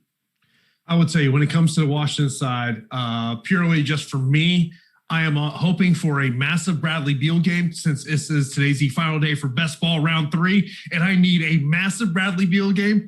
I'm not expecting it. I'm pretty much expecting that I'm going to get eliminated. I will say the one that I'm in, Rinpack's in it with me too. Oh, good luck. I am ahead. I'm ahead of Rinpack. Oh, okay. So I'm, right when the week started, I saw that. Ooh. Yeah, but I was doing good till about Thursday, and then it just went downhill. Oh, man. Well, if it makes you feel any better, I didn't realize what was going on until Rinpack texted me the day before. And he's like, you should get in some best balls. This is crazy overlay. It's like I had been living under a rock for an entire week. And between Rinpack and Greg, they put in some hours on that thing. That's for sure. Yeah, I got in at the very last minute. Pete said to me, he goes, do you got to get in some best ball? I'm like, all right, And then all of a sudden I was like, okay, going to round 2. All right, I'm on round 3. And keep it going. What does it pay out at the top? 10K. Oh, that's a nice number. 10K sounds nifty. Yeah. I would take 10K. So go get it. Go get it done. Go Beal. Beal. Don't play him. Yeah. I was going to say on FanDuel, I like Beal a lot more considering we're talking about him. I'll make it somewhat relevant. We need news. Yes, we do need news. I would agree with everybody that's saying we need news because we don't have it. Bradley Beal, 9,200 over on FanDuel. Yes. 9,800 on DK. You're basically paying up to be contrarian there. I'll get a little bit just for that sake, but not a priority by any means. Yeah, I mean, I was looking at Russell's numbers over the last month. It's insane what he's doing. It's almost like you just want to say, lock him in for a triple-double. Yeah, he's underpriced at what? Like 11K. He's underpriced because he just keeps going for these crazy ceiling games. The consistency in the assist numbers, his rebounding numbers, I believe it was Adam earlier on a show this week said that he was 3rd in the entire NBA over the last month and a half in rebounding, which is just stupid. Like, it's just stupid considering how many centers just eat up rebounds in situations. To have Russell Westbrook be 3rd, it's a pretty dumb stat. I'll tell you what, since I can't watch my Magic play because of blackout rules, so I'm watching various things around the league. Wizards are one of those teams I just watch. Mm-hmm. They're fun team to watch play. Not only that, but you're generally rostering the other side of it constantly. Like you're rostering, you're rostering the other side. So it's very fantasy relevant just about every night. I wish that, that's part of why Chetty sticks out. I think we haven't gotten an update yet. Let me just tell you ahead of time, Chetty's going to project out pretty darn well on this slate at 3,100 with those wings minutes. I don't think it's that crazy to think that you could possibly get to like 24. If you were projected for 24 minutes, I'm going to get to him in more than half my lineups, more than likely. Right now I have him in for 21 and a half. And I'm curious where some of the other guys are going to come in on him there because 3,100, there's a meaningful jump that somebody who is projected out to have around 22% usage is going to have. Look, there's two teams that I'm always looking at because I know they're not exactly they're not working hard on defense. And that's Washington and Sacramento's the other one. Those just two teams I just realized defensively, okay. So when I was putting together my lines before the show, it was just how much Russell Westbrook and Steph Curry do I want to get to tonight? Yeah, it's a great point. Steph Curry, 10-5. I've talked about him being shooting dependent for a while. It finally came to fruition on a day where where against Denver here last time out, just kind of meandering around 10-5. 10-5, he really has to go nuts shooting the ball. Not that Steph Curry can't. He's the best shooter on planet Earth, maybe in the history of the NBA. But I can't really prioritize him when you have the consistency of Russell Westbrook, who can do it in so many ways around the box score. There's a lot of paths for him to not fail. There's one path for Steph Curry that's very obvious for him to fail, and that's he doesn't knock down 8+ threes. Yeah. By the way, everyone that wanted news, we do have some news in. The Cavs lineup is in. Garland, Okoro, Chetty, Love, and Allen. Okay. Yeah. I mean, that's kind of what I was expecting it to be. Once I heard Chetty was starting, that was kind of what I expected it to be. Yeah, pretty much there. And I think we just got the Capella news too, which is what hit. So we got Capella in. So that makes it fun because I didn't really want to have to deal with 4 punt centers and figuring out what to do. I think 3 is a little bit more. Oh, Chris Dunn got ruled out. That's really nice to know. Thanks. He hasn't played since 2019, but super prevalent news as well. But thank the news god every single day. He is saving all of our asses routinely. So very much appreciate him and getting us all the goods all the time. But trying to figure out what he's going to be in my lineups here, because I had 2 different CSVs kind of waiting in the wings. Because now Capella right away, I was saying he's going to project out for like 33 minutes. Yeah, he's $9K. That's a huge number to be paying over on Draftkings, but it's a spot where you can get very contrarian. I don't think the ownership, maybe having had it come in, it's over an hour until that game tips. You have 70 minutes there and 40 minutes before lock. I'm curious what his ownership will get to. That'll dictate how much I get to, but I'm definitely going to get to some. Definitely a hard decrease on John Collins as well. I feel like when we're talking about that center position, which we've already kind of gone into a lot here today, I think it's a matter of what's going to be the value play that potentially you want to go to if you don't want to pay up to get to a Capella. Yeah. And well, if you pay up to go to Capella, so FanDuel is a different question because he's the only guy above 6,700 on the entire slate. So if you're going to be punting, if you're going to be playing Chetty, if you're going to be playing some of these other guys, you're going to have some salary that if you want to try to, not necessarily come off of Russ Westbrook, but if you were to come down a little bit on him and try to get contrarian for a guy who can go for 60 on FanDuel with a couple blocks and puts up 20 rebounds on the daily, like Clint Capella is your guy there. This game probably stays a little bit. I would think he's definitely a defensive upgrade for that basketball team. So the line was 6.5 right now. You've got Bogdanovich out there playing decently well. Danelo's he came in and started to look pretty decent in that first outing. They're on a little bit of a mini roll here without Trae Young even. They won a couple, 5, 6 in a row now. Getting Clint Capella in there is a good thing from a real basketball standpoint that I think helps this game stay a little bit more intact. But as I said, John Collins definitely exceeds expectations playing the 5, and he's not really getting that situation. They even had a Okongwu starting alongside him. So on FanDuel, where John Collins is going to be very popular, I'm probably going to take him down a little bit because of getting Capella in there is just a significantly better center who's just more productive out there as well. 6,900 still a good tag. I'm going to get to some, but 7,400 on DK. Collins is basically off the board for me now. By the way, more news coming in on the Cavs. Dotson is available tonight. So as news does come in, we will definitely keep you updated. Of course, if you want to get access to all the great premium tools and content we have over at Awesemo.com, sign up right now for an Also Plus weekly pass for $29.95. You get such things as ownership projections, player projections, and if you just want an Also Plus NBA package, get that for $16.95. Also, we got the NBA Weekly Express package, which gives you full Also, plus access to NBA Showdown and single game contest for $4.95. So be sure to check out that over there. Awesemo.com.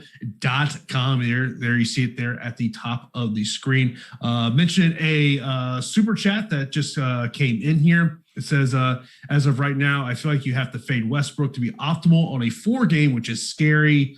Thought about this on Draftkings. No, that is not true. In fact, I would kind of argue to the opposite. So I understand there's merit to fading anybody anytime because Russell Westbrook, trips and falls and something happens, you end up passing whatever percentage of the field, even on a 2-game slate where if you were to be like, there's showdowns. Giannis was like 97.5% owned in showdown or something yesterday. And you get these situations where players just can be faded at any point in time because you're making a stand against the field. Right now on the boom bust tool, we've got Russell Westbrook, 31.8% ownership, 31.5% optimal percentage. He's basically at flat leverage, but he's 11K and we know the kind of upside the guy has. Like, what are we really trying to, what are you trying to accomplish by fading Russell Westbrook, who is basically a walking triple-double, more likely to triple-double than to not triple-double most nights. And you understand the way scoring works on TK where raw points, and if we have value, which now we have a 3,100 Cedi Osman, we have a couple punt centers, we have positions where we can punt. Don't overthink it. Russell Westbrook, I've been over the field pretty much every single slate. I don't think that's going to change tonight. There should be more than a $500, $600 difference between him and Steph Curry on any slate because the way that they get there, Steph Curry's ceiling is as high as anybody, but on any given slate, I'm going to project out Russ to beat Steph a majority of the time. And now that $500, $600 is negligible. Yeah. Mentioned a question over in Slack says, how do you feel about playing at most one of Carter and Bamba versus a depleted Indiana team? Asking strictly from an ownership, feels like they will be overlooked tonight.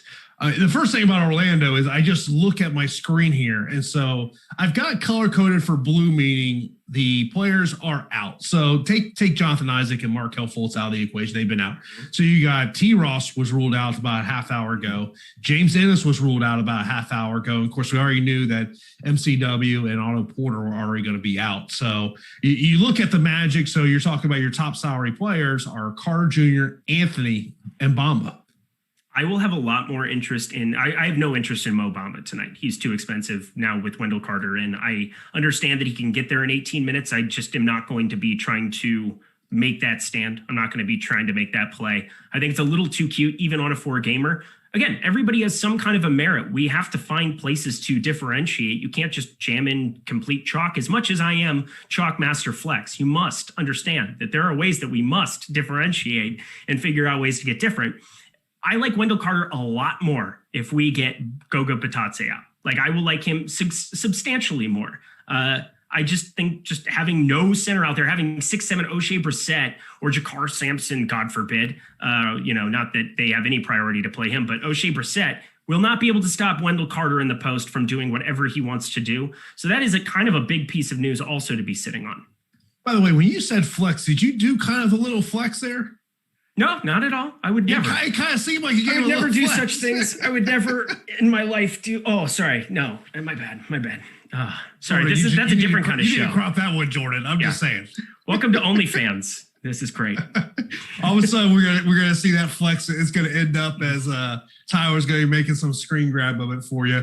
Mention another super chat we got saying a lot of 7K guys will drop 40 points tonight. Maybe. Yes. Probably. Is he wanting me to elaborate on which ones those are or something? I don't know. I just thought, hey, you give us a little super chat. I'm going to give you a little love there. I'll give you a little love there. Oh, right.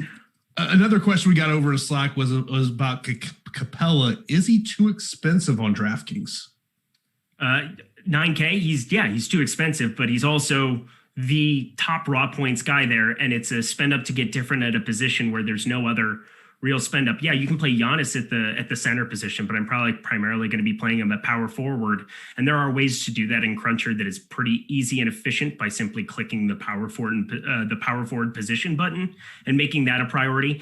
Because then I won't get a bunch of lineups without, because I think it is much more optimal to be going center and play the Looney combination of Goga if we get him to be playing alongside even Hartenstein, who's 3,900 over there on DK.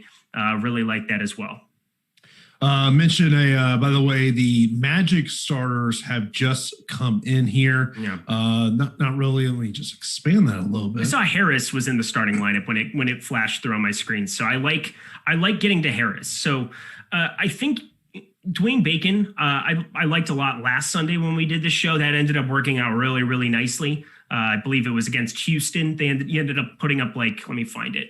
Yeah, 34.75 over on DK. And that was kind of the guy that I was basically like, abandon everything and just play Cole Anthony and Dwayne Bacon because Dwayne Bacon's a little bit different when you get Terrence Ross and some of these other guys away. I think he's going to go a little bit over-owned compared to what Gary Harris is. And I'm not saying Gary Harris has been awesome by any means, but he's a little bit cheaper. He's 4,200, gives you a little bit of salary or relief off of like the 4 or 5, the other plays in that price range, specifically Dwayne Bacon. And you're getting a little bit of an ownership discount. I know he's not going to project well, but he's going to be on the floor for 24 to 26 minutes. And on a 4-gamer, I'd rather go that direction.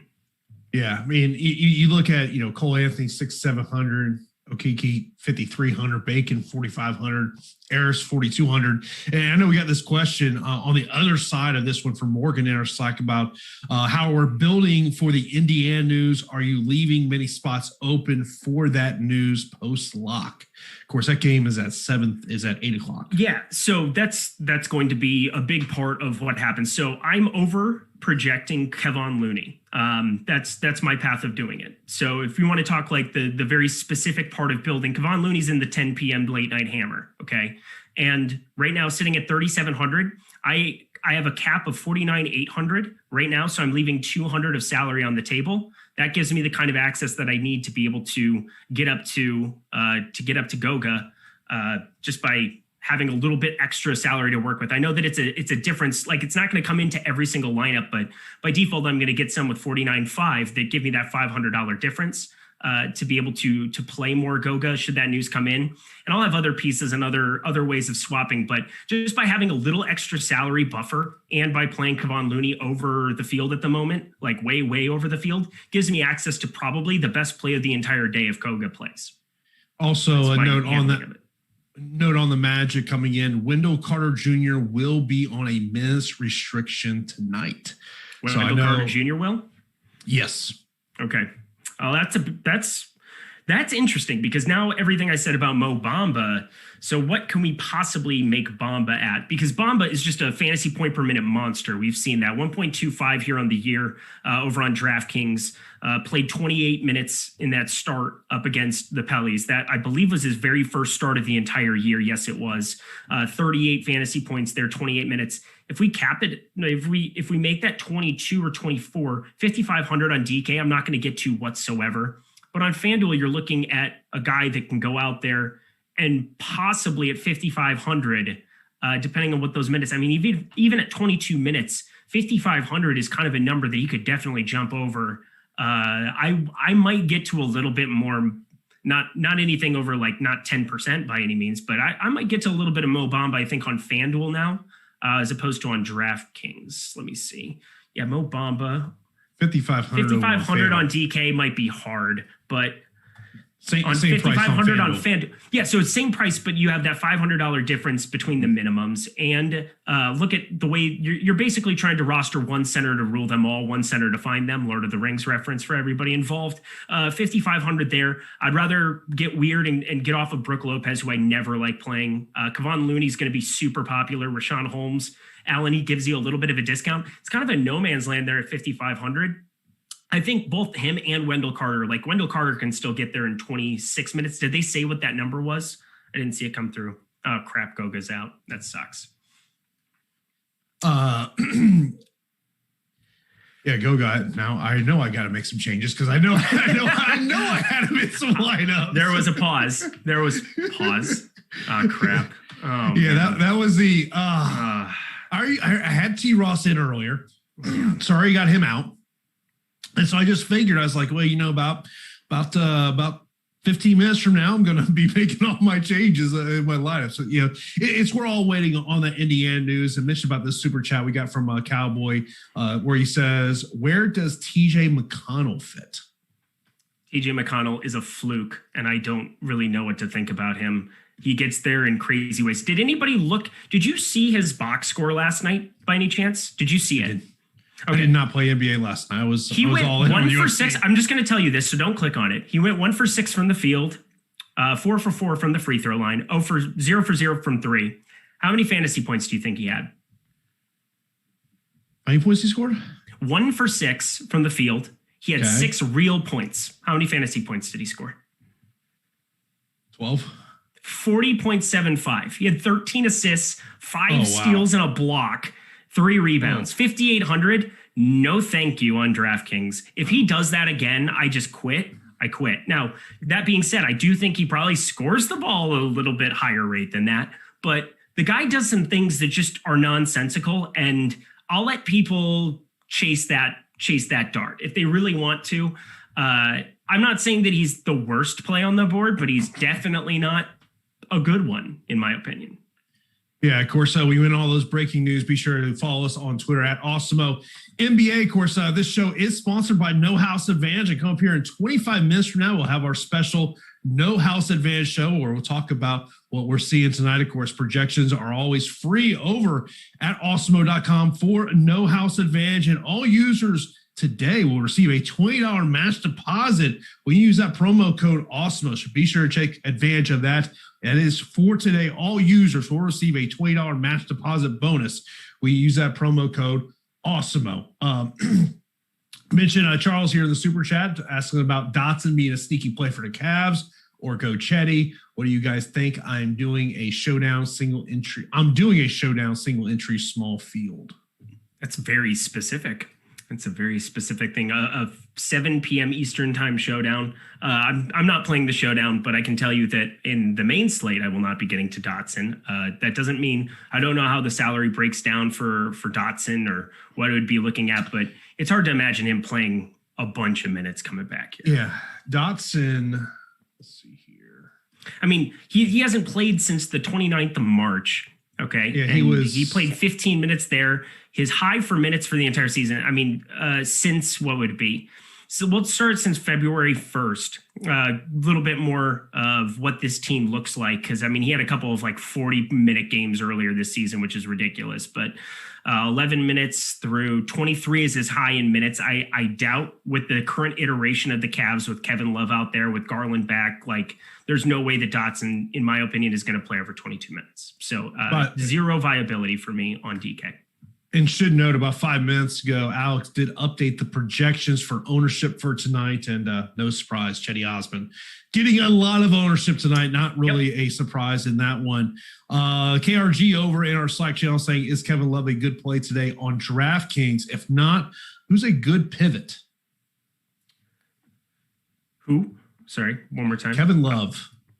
Yeah, he's not getting, I mean, he's the highest owned at the position, but he's not. Like, I'm not super crazy about him. Like, I'm at the field on DK. FanDuel, I think he's a much better play, but I'm just not very enthusiastic about him. I really don't know what to be going with because, again, he's not going to play over 30 minutes. They basically capped him out. They have a number of plays at the position, not that are going to detract from his usage, but are going to definitely chop into minutes between Dwayne Wade, Hartenstein, Allen's out there. Just not the most exciting play for me at the power forward position. Giannis definitely taking the cake over on FanDuel at the moment, as he should be. Draymond Green, we know the kind of potential he has to fill up a box score, not shooting dependent whatsoever. Kevin Love really has to score to get there. And if he's not going to be playing over 28, 29 minutes, it's really difficult for me to want to get to him in a meaningful way. So I'm basically at the field and moving on because I don't know why else. Like, I just don't think I can make an aggressive stand on him today.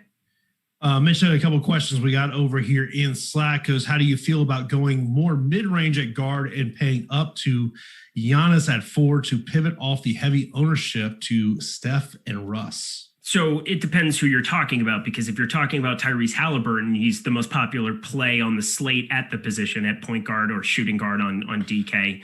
It's shooting guard on FanDuel as well.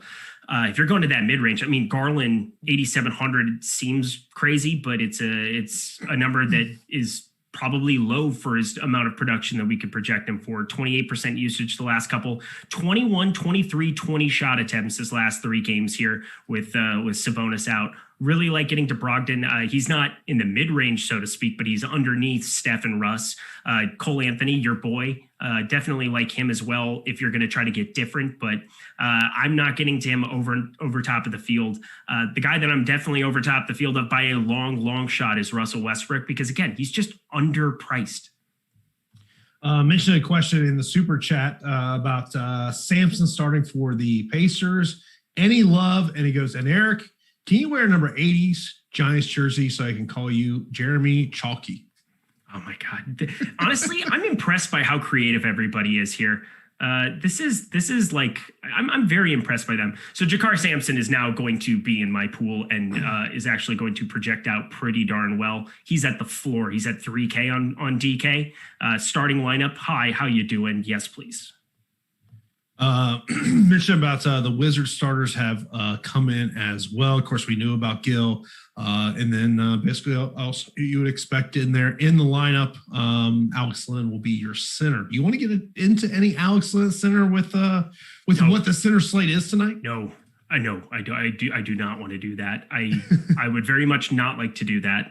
Figuring out what to do with him now that Gafford exists, I think it's a little bit easier because Gafford has played pretty darn well of late. Only played 15 minutes, and you know Washington's on a run here. 1, 2, 3, 4, 5, 6, 7 in a row. I mean, they're kind of they're in a little bit of a rhythm. It's kind of surprising that they would shake it up, but I guess with no Denny, which is gruesome and brutal, but you want to talk about also Rui Hachimura, who you're replacing 36, 38 minutes of because of how crazy he got upgraded here in the last month and a half in terms of minutes and production.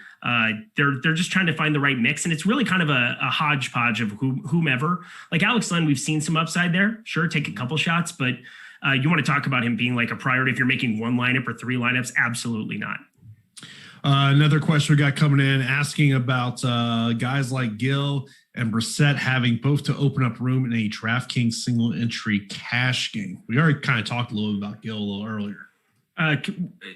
We'll play the 3K, play Jakar Sampson. Just play Sampson in cash. Yeah. So you don't need to punt everybody, but play Sampson. He's starting. There's no other big guy there. That's the guy to be playing in this spot. Yeah. 4 Cavs too much. That's probably a question a lot of people are thinking about. Yep. Agreed. Yeah. 21 minutes, I guess. Last game, you got Jakar, who started last time yesterday. It's not pretty, but for cash, I would rather go there than Gill, who's playing alongside Westbrook and Beal. So don't even think twice about that. I can't imagine that I would get to, like, what does Alex have him projected for? Let's just go from a raw projection. So yeah, Gill's 2 points less than Jakar Sampson. So Jakar Sampson's your 3K special if you're playing cash. Question about those Cleveland bigs, which we talked about a little bit, says, do you see a logic behind adding the rule at most 1, 4 to 3, or disregard and just play Allen versus the rest? I'm very confused by that question. It's talking about Jared Allen, Nance, and Hartenstein. Yep. I would probably, I have no group set up because I'm not going to get to a bunch of them outside of Love. I'm not going to get to any kind of a large amount like on like Hartenstein and Love. They're not going to necessarily conflict on DraftKings because Hartenstein's 3,900. If you were like 5,900, yeah, I would definitely have a group set up to stop them. On FanDuel, you probably might want to do something like that. They're all sitting at the power forward position. I believe you have 4 Cavs over there. Let me pull it up. That makes it kind of an interesting situation there. Yeah, you have Love, Nance, Hartenstein, and Wade. But again, like Love's going to be capped out at 30. Hartenstein's 5K, so you're not going to get to him probably in any meaningful way. Nance can get on top of it as well alongside Love. I'm not going to create a group to ostracize one. I think it's kind of you don't have to do anything for it. Yeah. Of course, if you do have any questions, we will try to get those into you I mentioned this question from Nick over in YouTube. Best GPP plays for FanDuel tonight. So as you're kind of developing so your not lineups, the chalk, huh? Is that what we're getting at? Who are some of those GPPs on FanDuel you're looking at over there? Clint Capella. So 9,500, way expensive. Now starting to garner maybe a little bit more ownership than I thought he would get to. Hovering around 15%. I'll give you a sneak peek at that, y'all. I like getting different because just getting the highest scoring center can be so valuable. Just win out the position. I think Clint Capella is the guy who has the 55 plus ceiling on this slate. Now, Holmes is probably the other guy, but I'm not sure what those minutes are going to look like. I'm pretty secure saying that Capella is going to play over 30. I'm not very secure saying that Holmes is going to get close to 30, but you're getting a price discount on him there, which is why he's garnering as much ownership as he is, and you're taking Fox off the floor. Other GPP plays, kind of looking around, I'm looking at some of my higher exposure guys that are lower owned. Let's see. Going down here, I guess I got to take Goga out of the pool. That would be a great idea. 15 minutes before lock. Lou Williams, absolutely no ownership whatsoever. Probably shouldn't have it, but has a ridiculous amount of usage going out there. I'm getting to around 12% of him against Milwaukee. Also, if that game were to get a little sideways, maybe they give Lou a little extended run, trying to get it closer. Can be a little bit of a walking heat check and coming in under 5%. So maybe a little bit of him. And then another guy, he's sitting more in that mid-range of plays, but somebody that was sticking out for Alex that was going a little bit lower owned than I was expecting coming off of two really good games is Neto over there, 4,300 at point guard. Now, point guard is going to be very concentrated with Steph Curry, Westbrook, and Brogdon. And I think it probably should be. And Garland will throw him in the mix as well. But if you're finding a path for like Russ to fail, a guy who's going to benefit big time from that is going to be like if you were to get in foul trouble, if something were to happen, like the guy who's going to benefit is Neto, and he's already gotten there the last two. So under 15%, play more Neto. Mentioned about Super Chat was actually a player that I was going to bring up here at the center position just because I was kind of editing some of my lineups. And that is Kevon Looney. As Soldo asking, he goes, what's your thoughts on Looney on FanDuel? And also, what are your favorite plays on FanDuel for small forward and power forward? Thank you for all the content. It's appreciated. You are so welcome. Oh man, love nice people. That's nice. 3,900 on FanDuel. That is your main appealing part of it. He's playing high 20s minutes. Hasn't really had that big game yet, which I think is what suppresses his ownership. But there's going to be a time he goes out and gets a double-double. We've seen some 8, 15, 9, 10. His last 5 games here in the box score going down that direction. He's going to get a couple putbacks here, going to put up a double-double here eventually. I think that is more valuable, obviously, on DraftKings. And we have some other value. I think Chetty's definitely the priority over a guy like Looney, especially at the center position over there where I'm trying to get to Capella as a contrarian spend up in the event that he does play 34 or 35 minutes. But 3,900, nothing you could possibly poke in for FanDuel for him there. Gives you access to be able to pay up for Russ, for Steph, and some of those super ceilings that exist at other positions. At small forward, Chetty is 3,600. I think that's going to be a guy that's going to be a popular piece to go to. Small forward is really, really gross, like it is most nights on FanDuel. I like getting over the field on Buddy Hield, which is never something you'll ever hear me say ever again as long as I live, because I do not like him, Sam I am. I do not like him.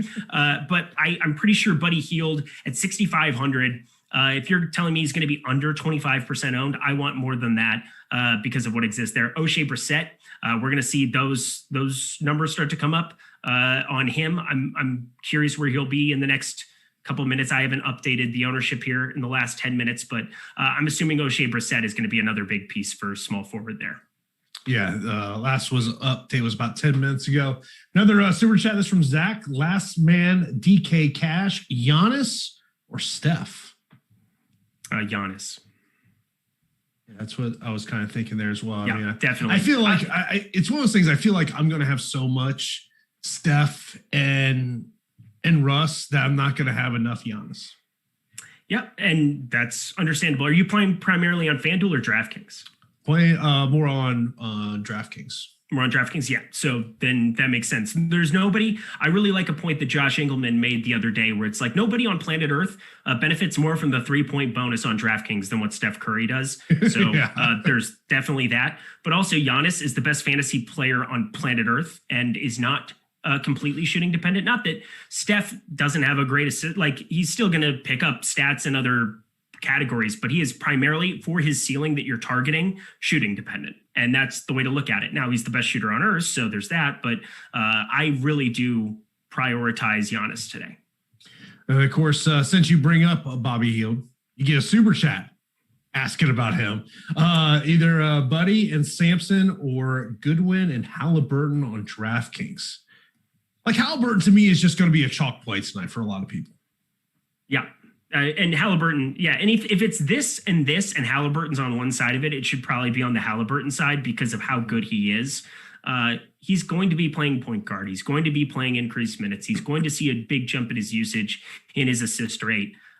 Halliburton is indisputably one of the best plays on this slate. And it's hard for me to get away from that. I've kind of set a number where I'm not willing to go like he's not like a DeMarcus Cousins at 4K. He's not anything like that. He's in the mid range. There are plenty of paths for him to fail, but I'm a little bit above the field, and I think that's probably the right way to handle it today. Another question in relation to Halliburton, asking if you think Kevin Huerter is a good pivot off Halliburton in a DraftKings single entry. No, he's not. No. Kevin Huerter went nuts. 35.5 last game, 36 minutes. Played 36 and 44 here. Knocked down 3 for 8 from 3. Halliburton is exponentially a better play. Don't overthink that. Get different elsewhere. I will not advocate for Huerter over Halliburton as like an either or. Now you could play both of them in a lineup and I'd be fine with it, but I don't think 1 for 1 I'd be looking at doing that. Next question we got here says, who's your favorite center option on DraftKings now? Brisket, Sampson, Looney, or Giannis? Brisket. I love it so much. I mean, Giannis, I am getting over the field in a pretty meaningful way. I'm around 40%. So I like being on Giannis. I like Capella. I'm over the field on him as well because we have that small forward value that exists now that I don't really think that I have to try to do anything crazy here. Oh man, Chetty's ownership is starting to make me nauseous. Oh, really? Okay. Really? Now you're making me have refresh to look it. Take a look. Take a lookie. It's in your bookie. Reading Rainbow. Yeah, that was a Reading Rainbow song. There you go. Whoa, man. Yep. How you feeling? How you doing? That's a massive Joey number. Tribbiani. That's a massive number. Massive number. I'm looking at that. So I just looked at DraftKings to see what it has. And obviously his DraftKings number is way higher than FanDuel. Yeah. Oh, it's so way gross. higher. I don't know what I'm going to do here. So this is all right. So 3,100, it's hard for him to burn you, but it's also very easy to imagine a world where Chetty plays 20 minutes and puts up 15 and you're passing X amount of the field.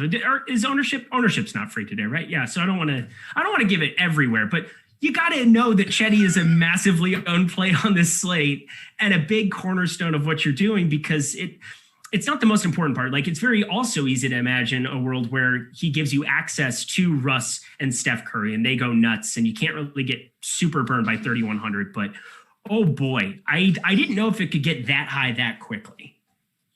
Yeah, that's a big number. Of course, when you need all those breaking news, you got to be following our NBA account on Twitter at Awesemo NBA. Also, be sure to follow our guy News God, who is all over everything. He has bailed me out of so many bad lineups. Of course, his Twitter handle is at newsgod_DFS. So you got to check out him. And of course, coming here in 8 minutes, we have got the No House Advantage bonus show where we'll break down everything going on No House Advantage tonight. Of course, got that great promo going on over there as well. Looking at some other ones that maybe we really haven't talked about. We haven't talked a lot about the Warriors. We talked a little bit about Steph and where he's at. 10-5 on DraftKings, 9,800 over on FanDuel.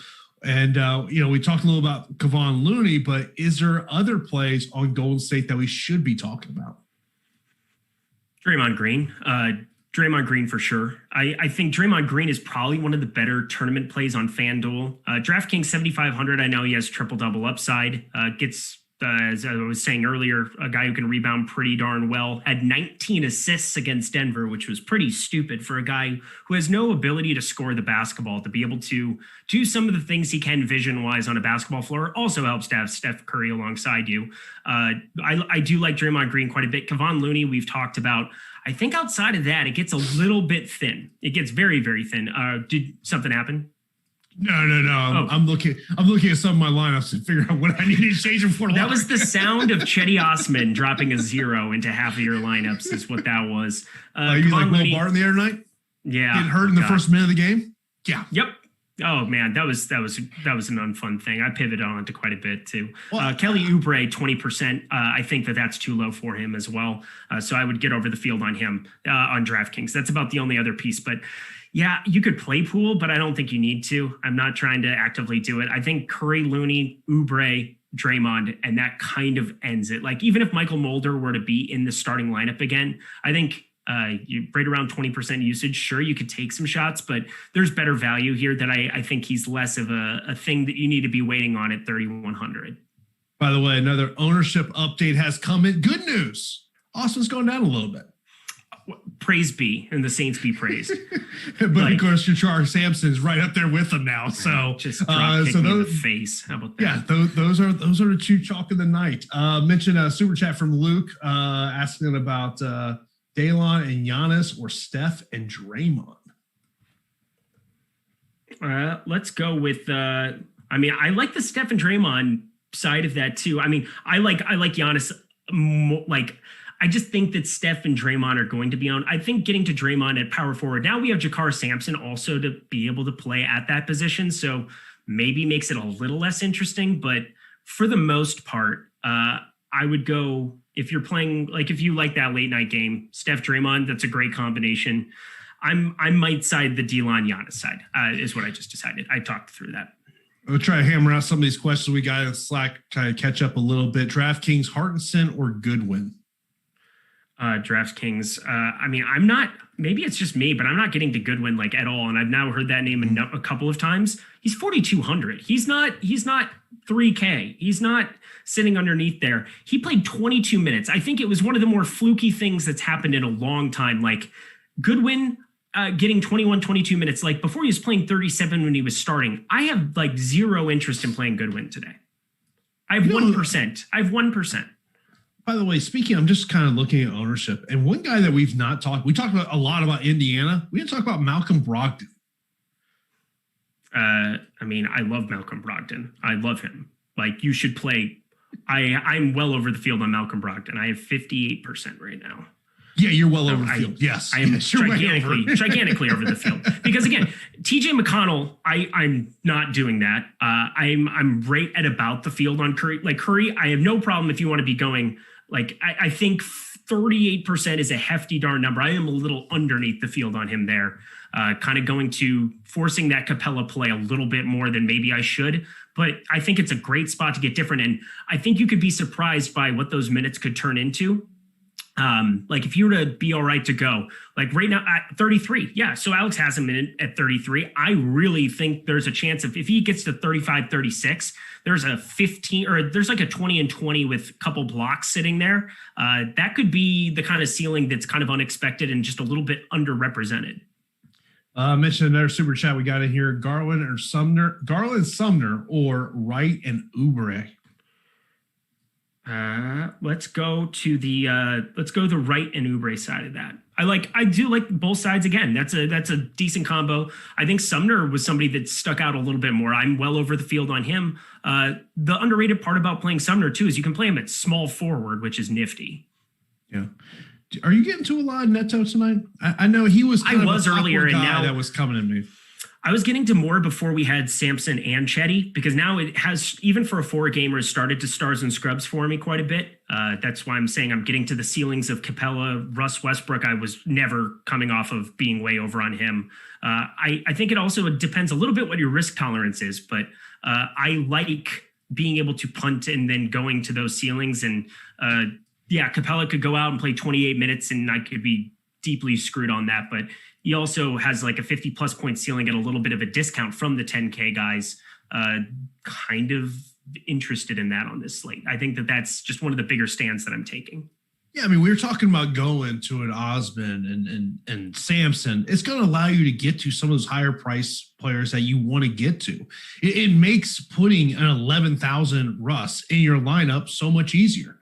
I mean, that was the thing is I was making adjustments on my lineups. Like, okay, now instead of, having these, kind of punt type ish plays in terms of salary, I'm feeling a little more comfortable with who the guys I'm in there, even though it's always concerning if I'm putting faith in Cedi Osman. Oh God. I mean, I've almost vomited 3 times on air. Like, it's the worst feeling to have Cedi Osman in your life in this kind of a way, but also it makes way too much sense because 3,100, he's not going to kill you. There are so many options that we were considering earlier in the day that are far riskier than a 3,100 Cedi Osman who's now starting. Like, that's the way you have to look at it. Yeah, I mean, and we talk about this all the time. This is where you got to use the late swap. You look at the Indiana-Orlando game, not starting till 8 o'clock.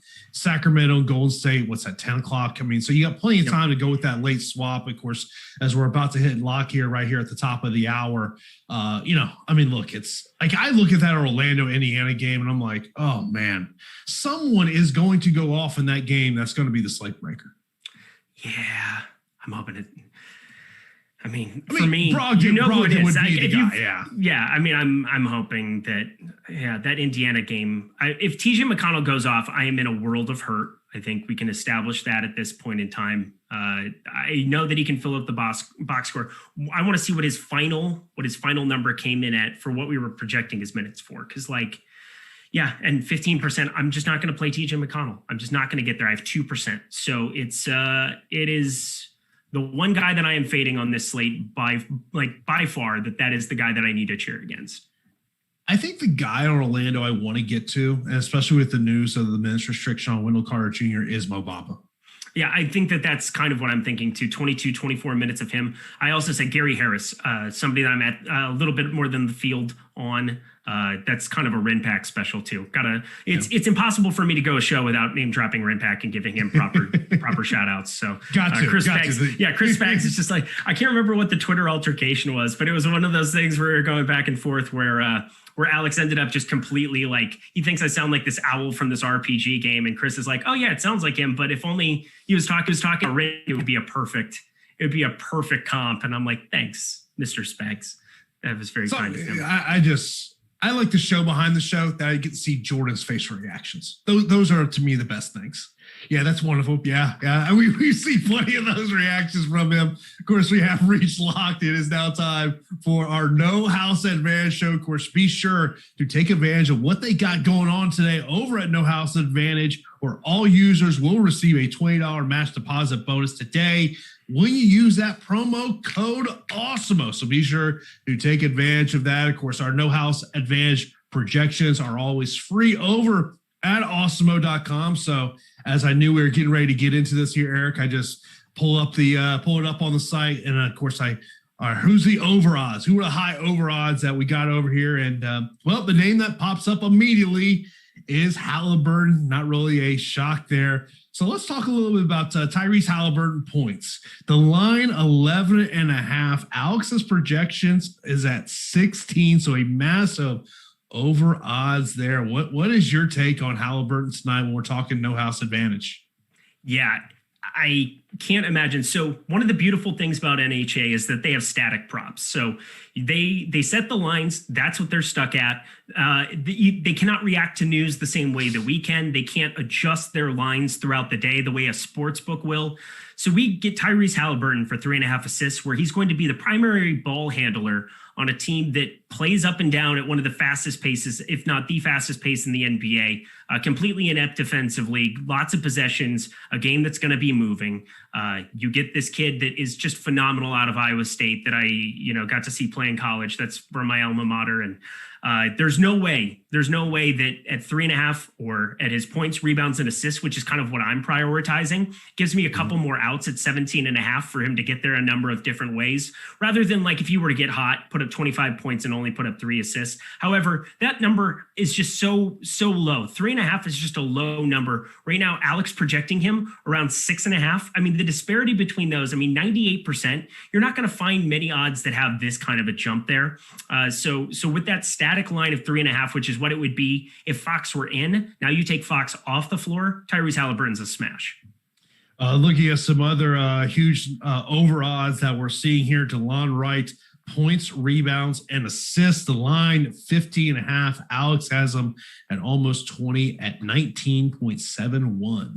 Yeah, so that's kind of what I'm thinking about doing. So I'm going to make a lineup as we're going here, but I'm going to have Halliburton, points, rebounds, assists, DeLon Wright, points, rebounds, assists. Gives me a little bit of outs because we don't know how it's going to look entirely. Like Fox has been playing 38, 40 minutes a game here for a long period of time. I'm not sure how the point guards duties are going to break down between Halliburton and Wright, or how it's all going to shake out. But I know that both are going to be extremely involved no matter what. And so I'm going to take all the fantasy goodness, plug that in some of my top confidence point slots, and go along from there. Now, as I sort my under odds tab over here, the guy who comes up number 2, a guy that we talked a little bit about over the last hour, TJ McConnell, points. The line is 11.5. I'm telling you, if he goes off, I'm not saying Paul George is going to happen. We're not going to go full commando on the entire world, but I'm probably going to be displeased and unhappy and less wealthy than I was earlier in the day. So TJ McConnell, points plus assist, 18.5. Yep. Can't really do that either. I think like I'd rather be going the points route. So we saw him only put up 6 points and go completely nuclear. He has these crazy steal games where I don't know, maybe he's John Stockton reincarnated and I just didn't take notice, but that's not the way that I feel about TJ McConnell. And I would rather take the 11.5 and take the under there, but surely that'll be a little bit more popular, but I don't think by much. I would rather avoid those assists as if I can and just kind of go straightly off the points. I feel like if TJ McConnell goes off, someone's just going to like mail you a TJ McConnell jersey. Thank you. That would be very nice of them. Yeah, I was going to say, worse things could happen than getting trolled by getting stuff sent to me that I could then, I don't know. It's worth more than a TJ McConnell NFT. I know that. I've not gotten into the NFT world, man. I feel like if I get into it. How are you here then right now? What? No, it's a requirement that you were involved in NBA Top Shot and that we can. That's truly some of my favorite bits. It's been a long time since I was able to shame Jordan for anything that he was doing in the NFT streets. He made some dumb decisions, and it was oh, that was nice of you. Thank you. Love you too. May or may not have been gestured that I'm number 1 on the other side of the camera. I'm number 1. Let's just say that I have had my producer on the MMA show, Tyler, basically has told me when UFC gets into the NFT world, which is coming, that I have no choice but to dive in. Oh, do you like free money? Do you like buying things for way cheaper than what you can sell them back at? Yeah, no, you'll hate NFTs, man. You'll definitely hate them. I just want to be the person that created all this. And EMac, hold up. EMac just said there are not enough hours in the day in order to partake in NFTs. EMac, don't play a turbo slate. Take like 5 of those off.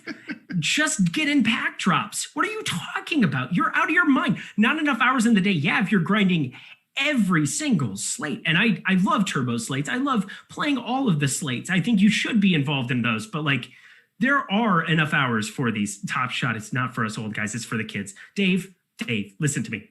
It's free money. It's free money. I just got a pack for like $14. Even now, everybody's talking about the dip or whatever. I got a $9 pack. I got a rebound pack and I got this other pack drop. Ended up getting both of them.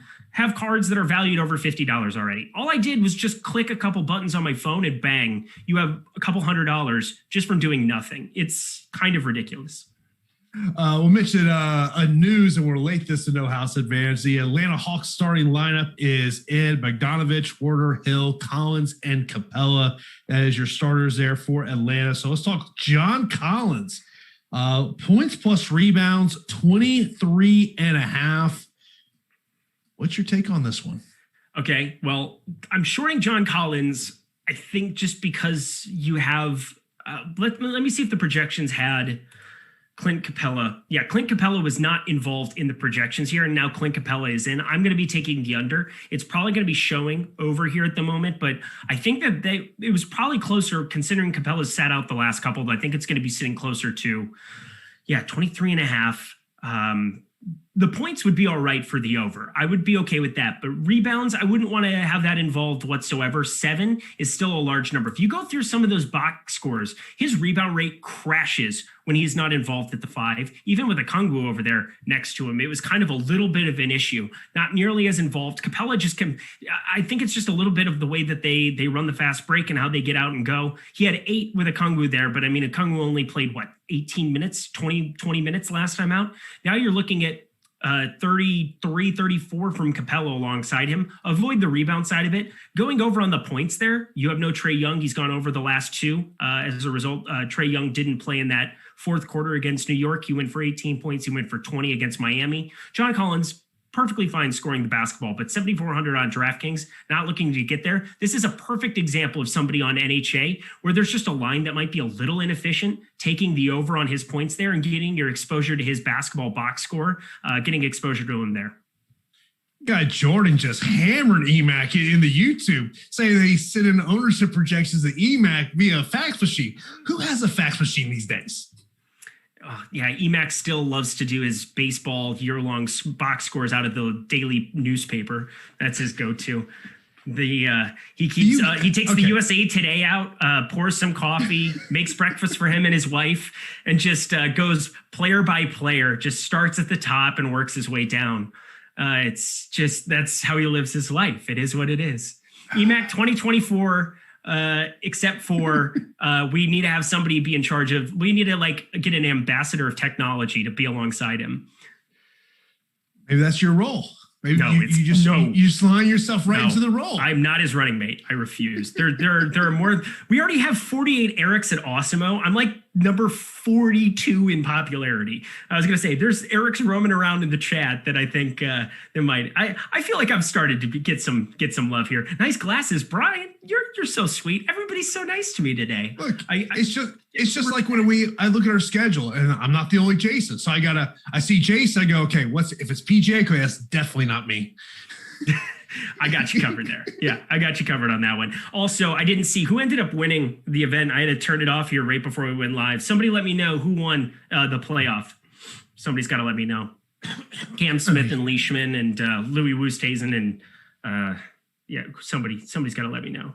Yeah. By the way, speaking of the Hawks, we'll get back to No House Advantage here. Of course, make sure you use that promo code Awesemo. They're giving all users a $20 match deposit today. We use that promo code Awesemo. Kevin Werder looking at, let's say, points plus rebounds, 16.5. Alex got some right there pretty much just I'm almost exactly at that number. What do you want to do with Kevin here? Oh, God. I don't really want to be touching it. So these are these low confidence slots where you're trying to either get different in your 1 or 2 spots, but that's not really the goal over here because these numbers are static, because they're locked in. We can adjust to kind of how the news breaks out. Kevin Huerter, Capella doesn't really affect him so much. Obviously, we're hoping for a shooting upside, and that's kind of it. But there are so many props, whether it's Tyrese Halliburton, DeLon Wright, who we talked about, whether it's some of the unders that we're playing there. We don't have to play everybody. We don't have to get involved in every single situation. So Kevin Huerter is just going to be a little bit of a fade for me more than likely on this slate. Those are just such 50-50 coin flips that there are better odds to be found elsewhere. I was actually going to bring up your guy, Malcolm Brogdon, with some of the numbers we have on him, because we know anyone who's been here last hour knows how much you are the president of the Malcolm Brogdon fan club here today. So do you like ceilings for 8,700 that can go for 50 plus and usage? Let's see, 36 and 39 minutes the last 2. 15 rebounds the game before that, had assist totals where he can kind of spike a double-double on it. I mean, it would take an outlier. He's had 2 of those in the last month and a half, but yeah, Malcolm Brogdon, absolutely love him. On NHA, this might be another one where you're talking 50-50, and as much as I love him today, there are some numbers where you could take some unders. I think rebounds is a nice one to be taking under on. I wouldn't be playing the points number where he's sitting at 23.5 because I am already invested on him being over. So I think I would probably take another portion of the box score so I'm not negatively correlating my money against each other. Now, the Collins thing is different because I think the number is just a little inefficient. That's probably kind of similar to what I'm thinking about the rebounds. 6.5, maybe a little too high there. That's why we're seeing Alex kind of coming in on the under there. But I really do like playing the over on the points. So I'm just going to avoid that one, not have to be involved in that whatsoever. And because you can only play Malcolm Brogdon in one spot, like you can't play him in rebounds and the over of points or something. I'm definitely going to take the under on the rebounds. We talked a little bit about Steph Curry, and let me just look at that 3-pointers made by Steph because we know that's his golden goose here. 5.50 is the line. Yeah, avoid. That's like exactly where you want to be setting the line. That line, it's tough for it to move because if he plays, that's kind of where you're setting at the number. I mean, he's hit the over on that a number of times in a row, but if you start playing trends and you start being like, oh, well, he did this many times in a row, you're not going to be profitable at props long-term. I would say that he's definitely seen more of an influx of scoring here of late, but now Kelly Oubre's back. I think 5.5 is exactly where I'd put that number at. So that's an avoid. Yeah, I mean, if you want to play that, I just feel like if you want to play under, you're going to be sweating that thing out because, well, he's playing the Kings.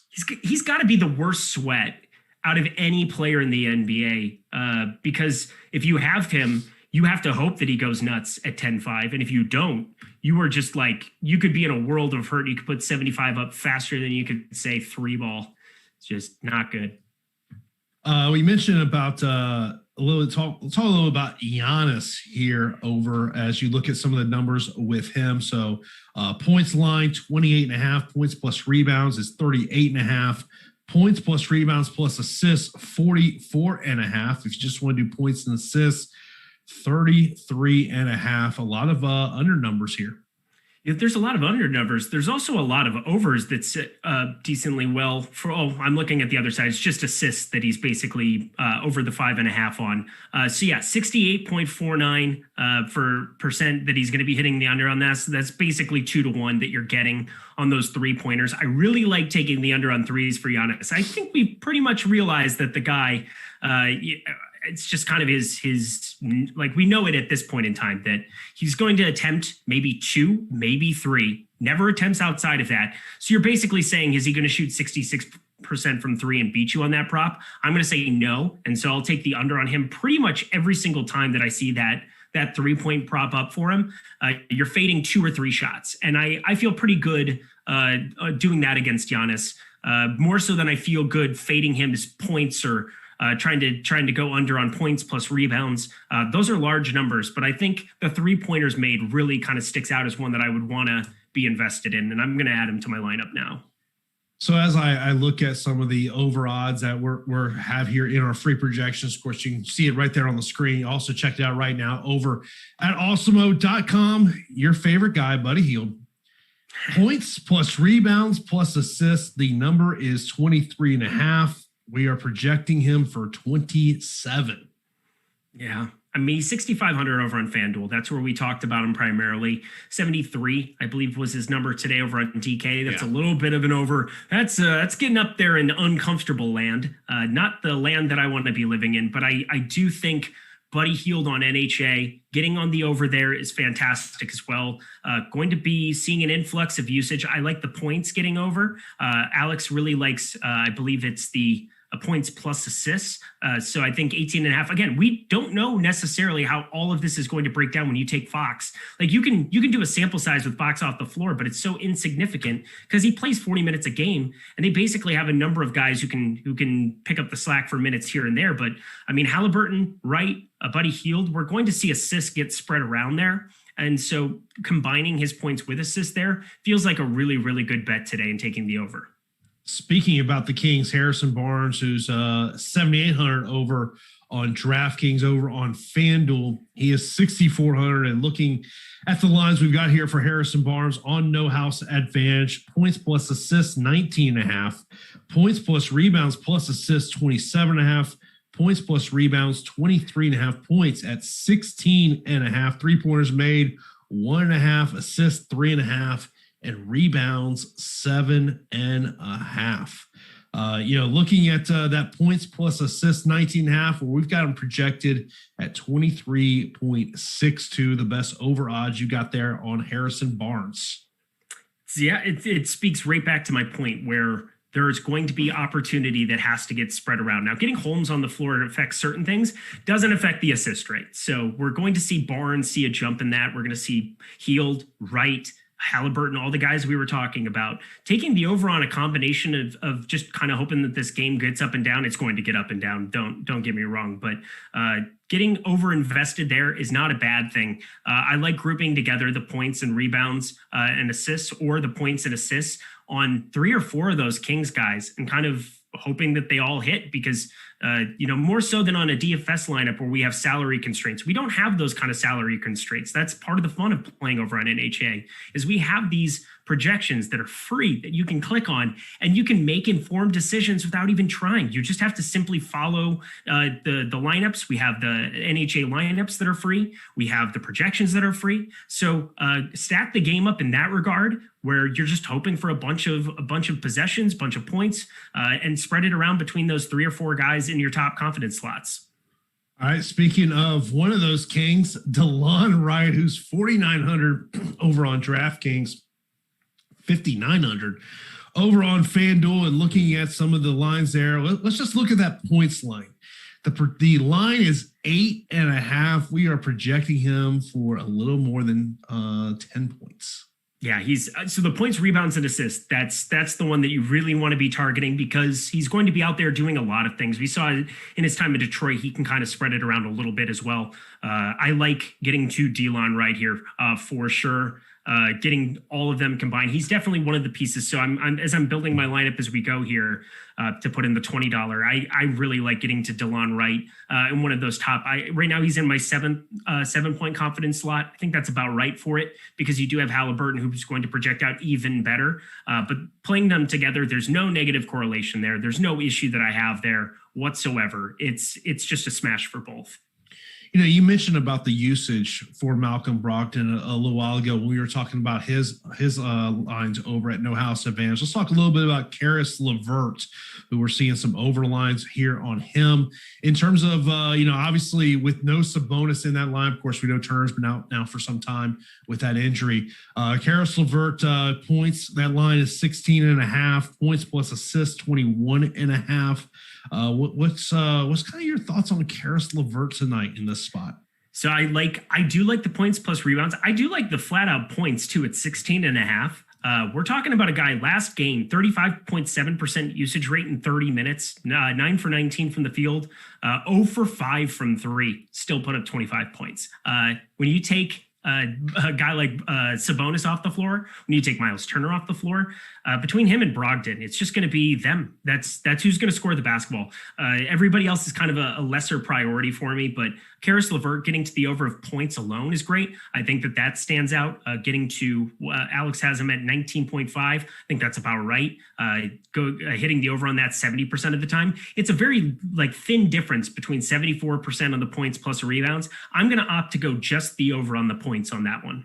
Of course, we are talking about No House Advantage. And of course, be sure to take advantage of what they've got going on today, where all users will receive a $20 match deposit bonus today with promo code Awesemo. You got to take advantage of that. Of course, the projections are free over at awesemo.com. You see it there on the screen. We talked a little bit about Draymond Green a little earlier, 7,500 on DraftKings, 7,200 on FanDuel. And the line that may stick out to you as you look at where Draymond at is in terms of points plus rebounds plus assists.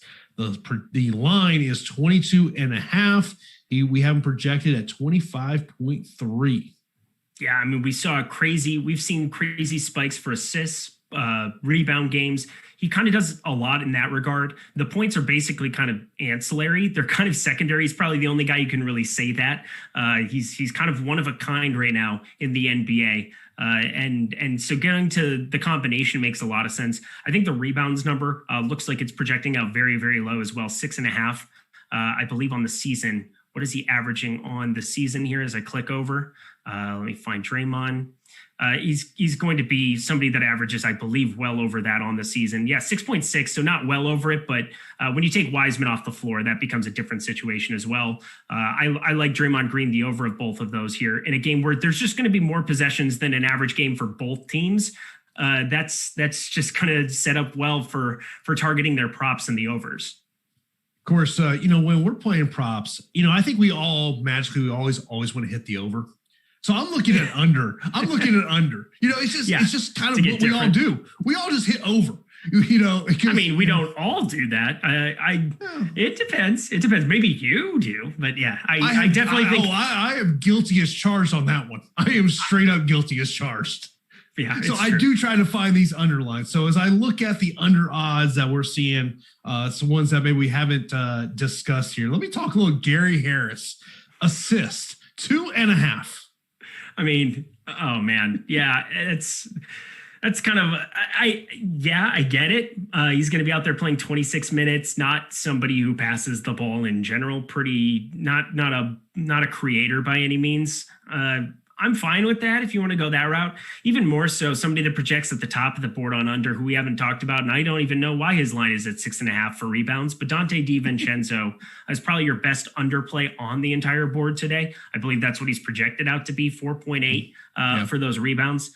Get involved in there because I think the under on that feels pretty safe as well. Yeah, he is the highest under. Next is your boy, TJ McConnell, with points at 11.5. Definitely not my boy. Check yourself. 8.63. Check yourself. But DiVincenzo, he is 3 of the top 4 unders in this one. The other ones being 3-pointers made. That line is 2.5. And then the points plus rebounds plus assists at 19.5. And then we got a Chris Middleton signing with 3-pointers made at 2.5. What is he? Yeah, that's going to be an under for sure. That's actually the one that I just put in my 1-point confidence slot, 2.5 there. You get Giannis on the floor. They just have a number of ways to be going there. And Middleton, not that he's been good. He definitely has not been like flat out good by any means this year. Been a frustrating roster a number of times. But that's probably about appropriate. But for a 1-point confidence slot where Alex is projecting him under 2, I like going there.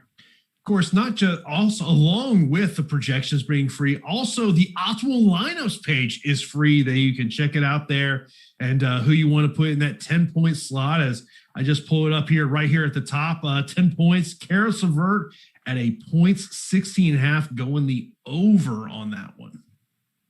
Yeah, love it. Definitely Karis LeVert going to the overs there. All the opportunity in the entire world there. As I said, I like getting to that over of 16.5 points because it is such a thin margin between the points and rebounds and the points. And I think 16.5 is just way too low. You can group them all together. I have no problem with it, but I think the points is so straightforward for me that I'm going to go that direction.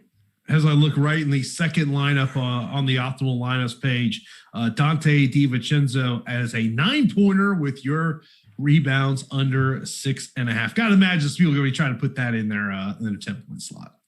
Yeah, that's an absolute fact. Also, let's we got 4 minutes here. Chetty Osman, thank you. Well done, young sir. Go forth and conquer. Already to 14.5 on DK. That was an uncomfortable feeling for both of us. I think we're breathing a little bit safer now. As you said that, I'm like, oh, Lord, what is he going to say? Yeah, no, 2. Yeah, he said 2, obviously. I was waiting for, he's 0 for 6 from the field already, Man, what a time. Oh, thank you. Thank you, Chetty. I forget who it was the other night, and you had a tweet. I go, oh, Lord. Now let me go pull the box score up because now I just do not know what this is going to mean. I'm glad to get some traction. I'm glad to get some traction in your life that you see me, you respect me enough, and you're like, oh yeah. I believe it was the Jacob deGrom and Russell Westbrook. Was it that Free Square Friday, as I was calling it? No, it was something else. Yeah, okay. Yeah. I mean, that was come on, those are easy plays. Come on. Oh, well, okay. Well, half the field didn't think so. So that was cool. Actually, deGrom was well over 50. He was like 60 something %, but that was also too low. As one of our commenters over in Slack says. I do have to say, from a content perspective, it always feels so weird when I write up like Jacob deGrom or Russell Westbrook, because I'm like, what do you really need to know about these two that you shouldn't already just understand and look at and be like, wow, they're doing otherworldly things that aren't really not replicable. I don't know what word I'm looking for, but it's strange. I feel like I just gave Jordan an aneurysm there on the other side. That was good. He's like, duplicitous. I don't know. Let's just make up a word and go from there. I mean, duplicitous is a word, but not the correct one. But yeah, there's definitely something that you cannot repeat what those two are doing right now on planet Earth. You should be over the field on them just about every day. As Tilt Sham went over to Slack says, good night, Chetty Faders. Yeah. For me, it's Chetty Osman Faders repent. For me, it's just like you should repent at this point in time. Go find your Lord, go find your Savior in whatever domain he exists, and ask for forgiveness. Oh man. Oh, he's good. Yeah, I didn't see this coming. I mean, this is a nice little surprise.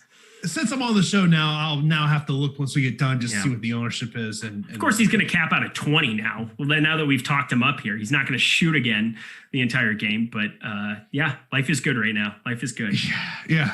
It's good if you put a little Chetty in your life there. Looking at some other ones that we're seeing as I look here at our optimal lineups page. I think we talked a little bit about Kelly Oubre. We talked a little bit about Harrison Barnes, Justin Holiday. Points, rebounds, assists, going the under at 13.5. So Justin Holiday has started to get his minutes capped a little bit of late. It's kind of concerning because it's normally the guy that you would rely on to play like 40 minutes in some of these spots, or 35.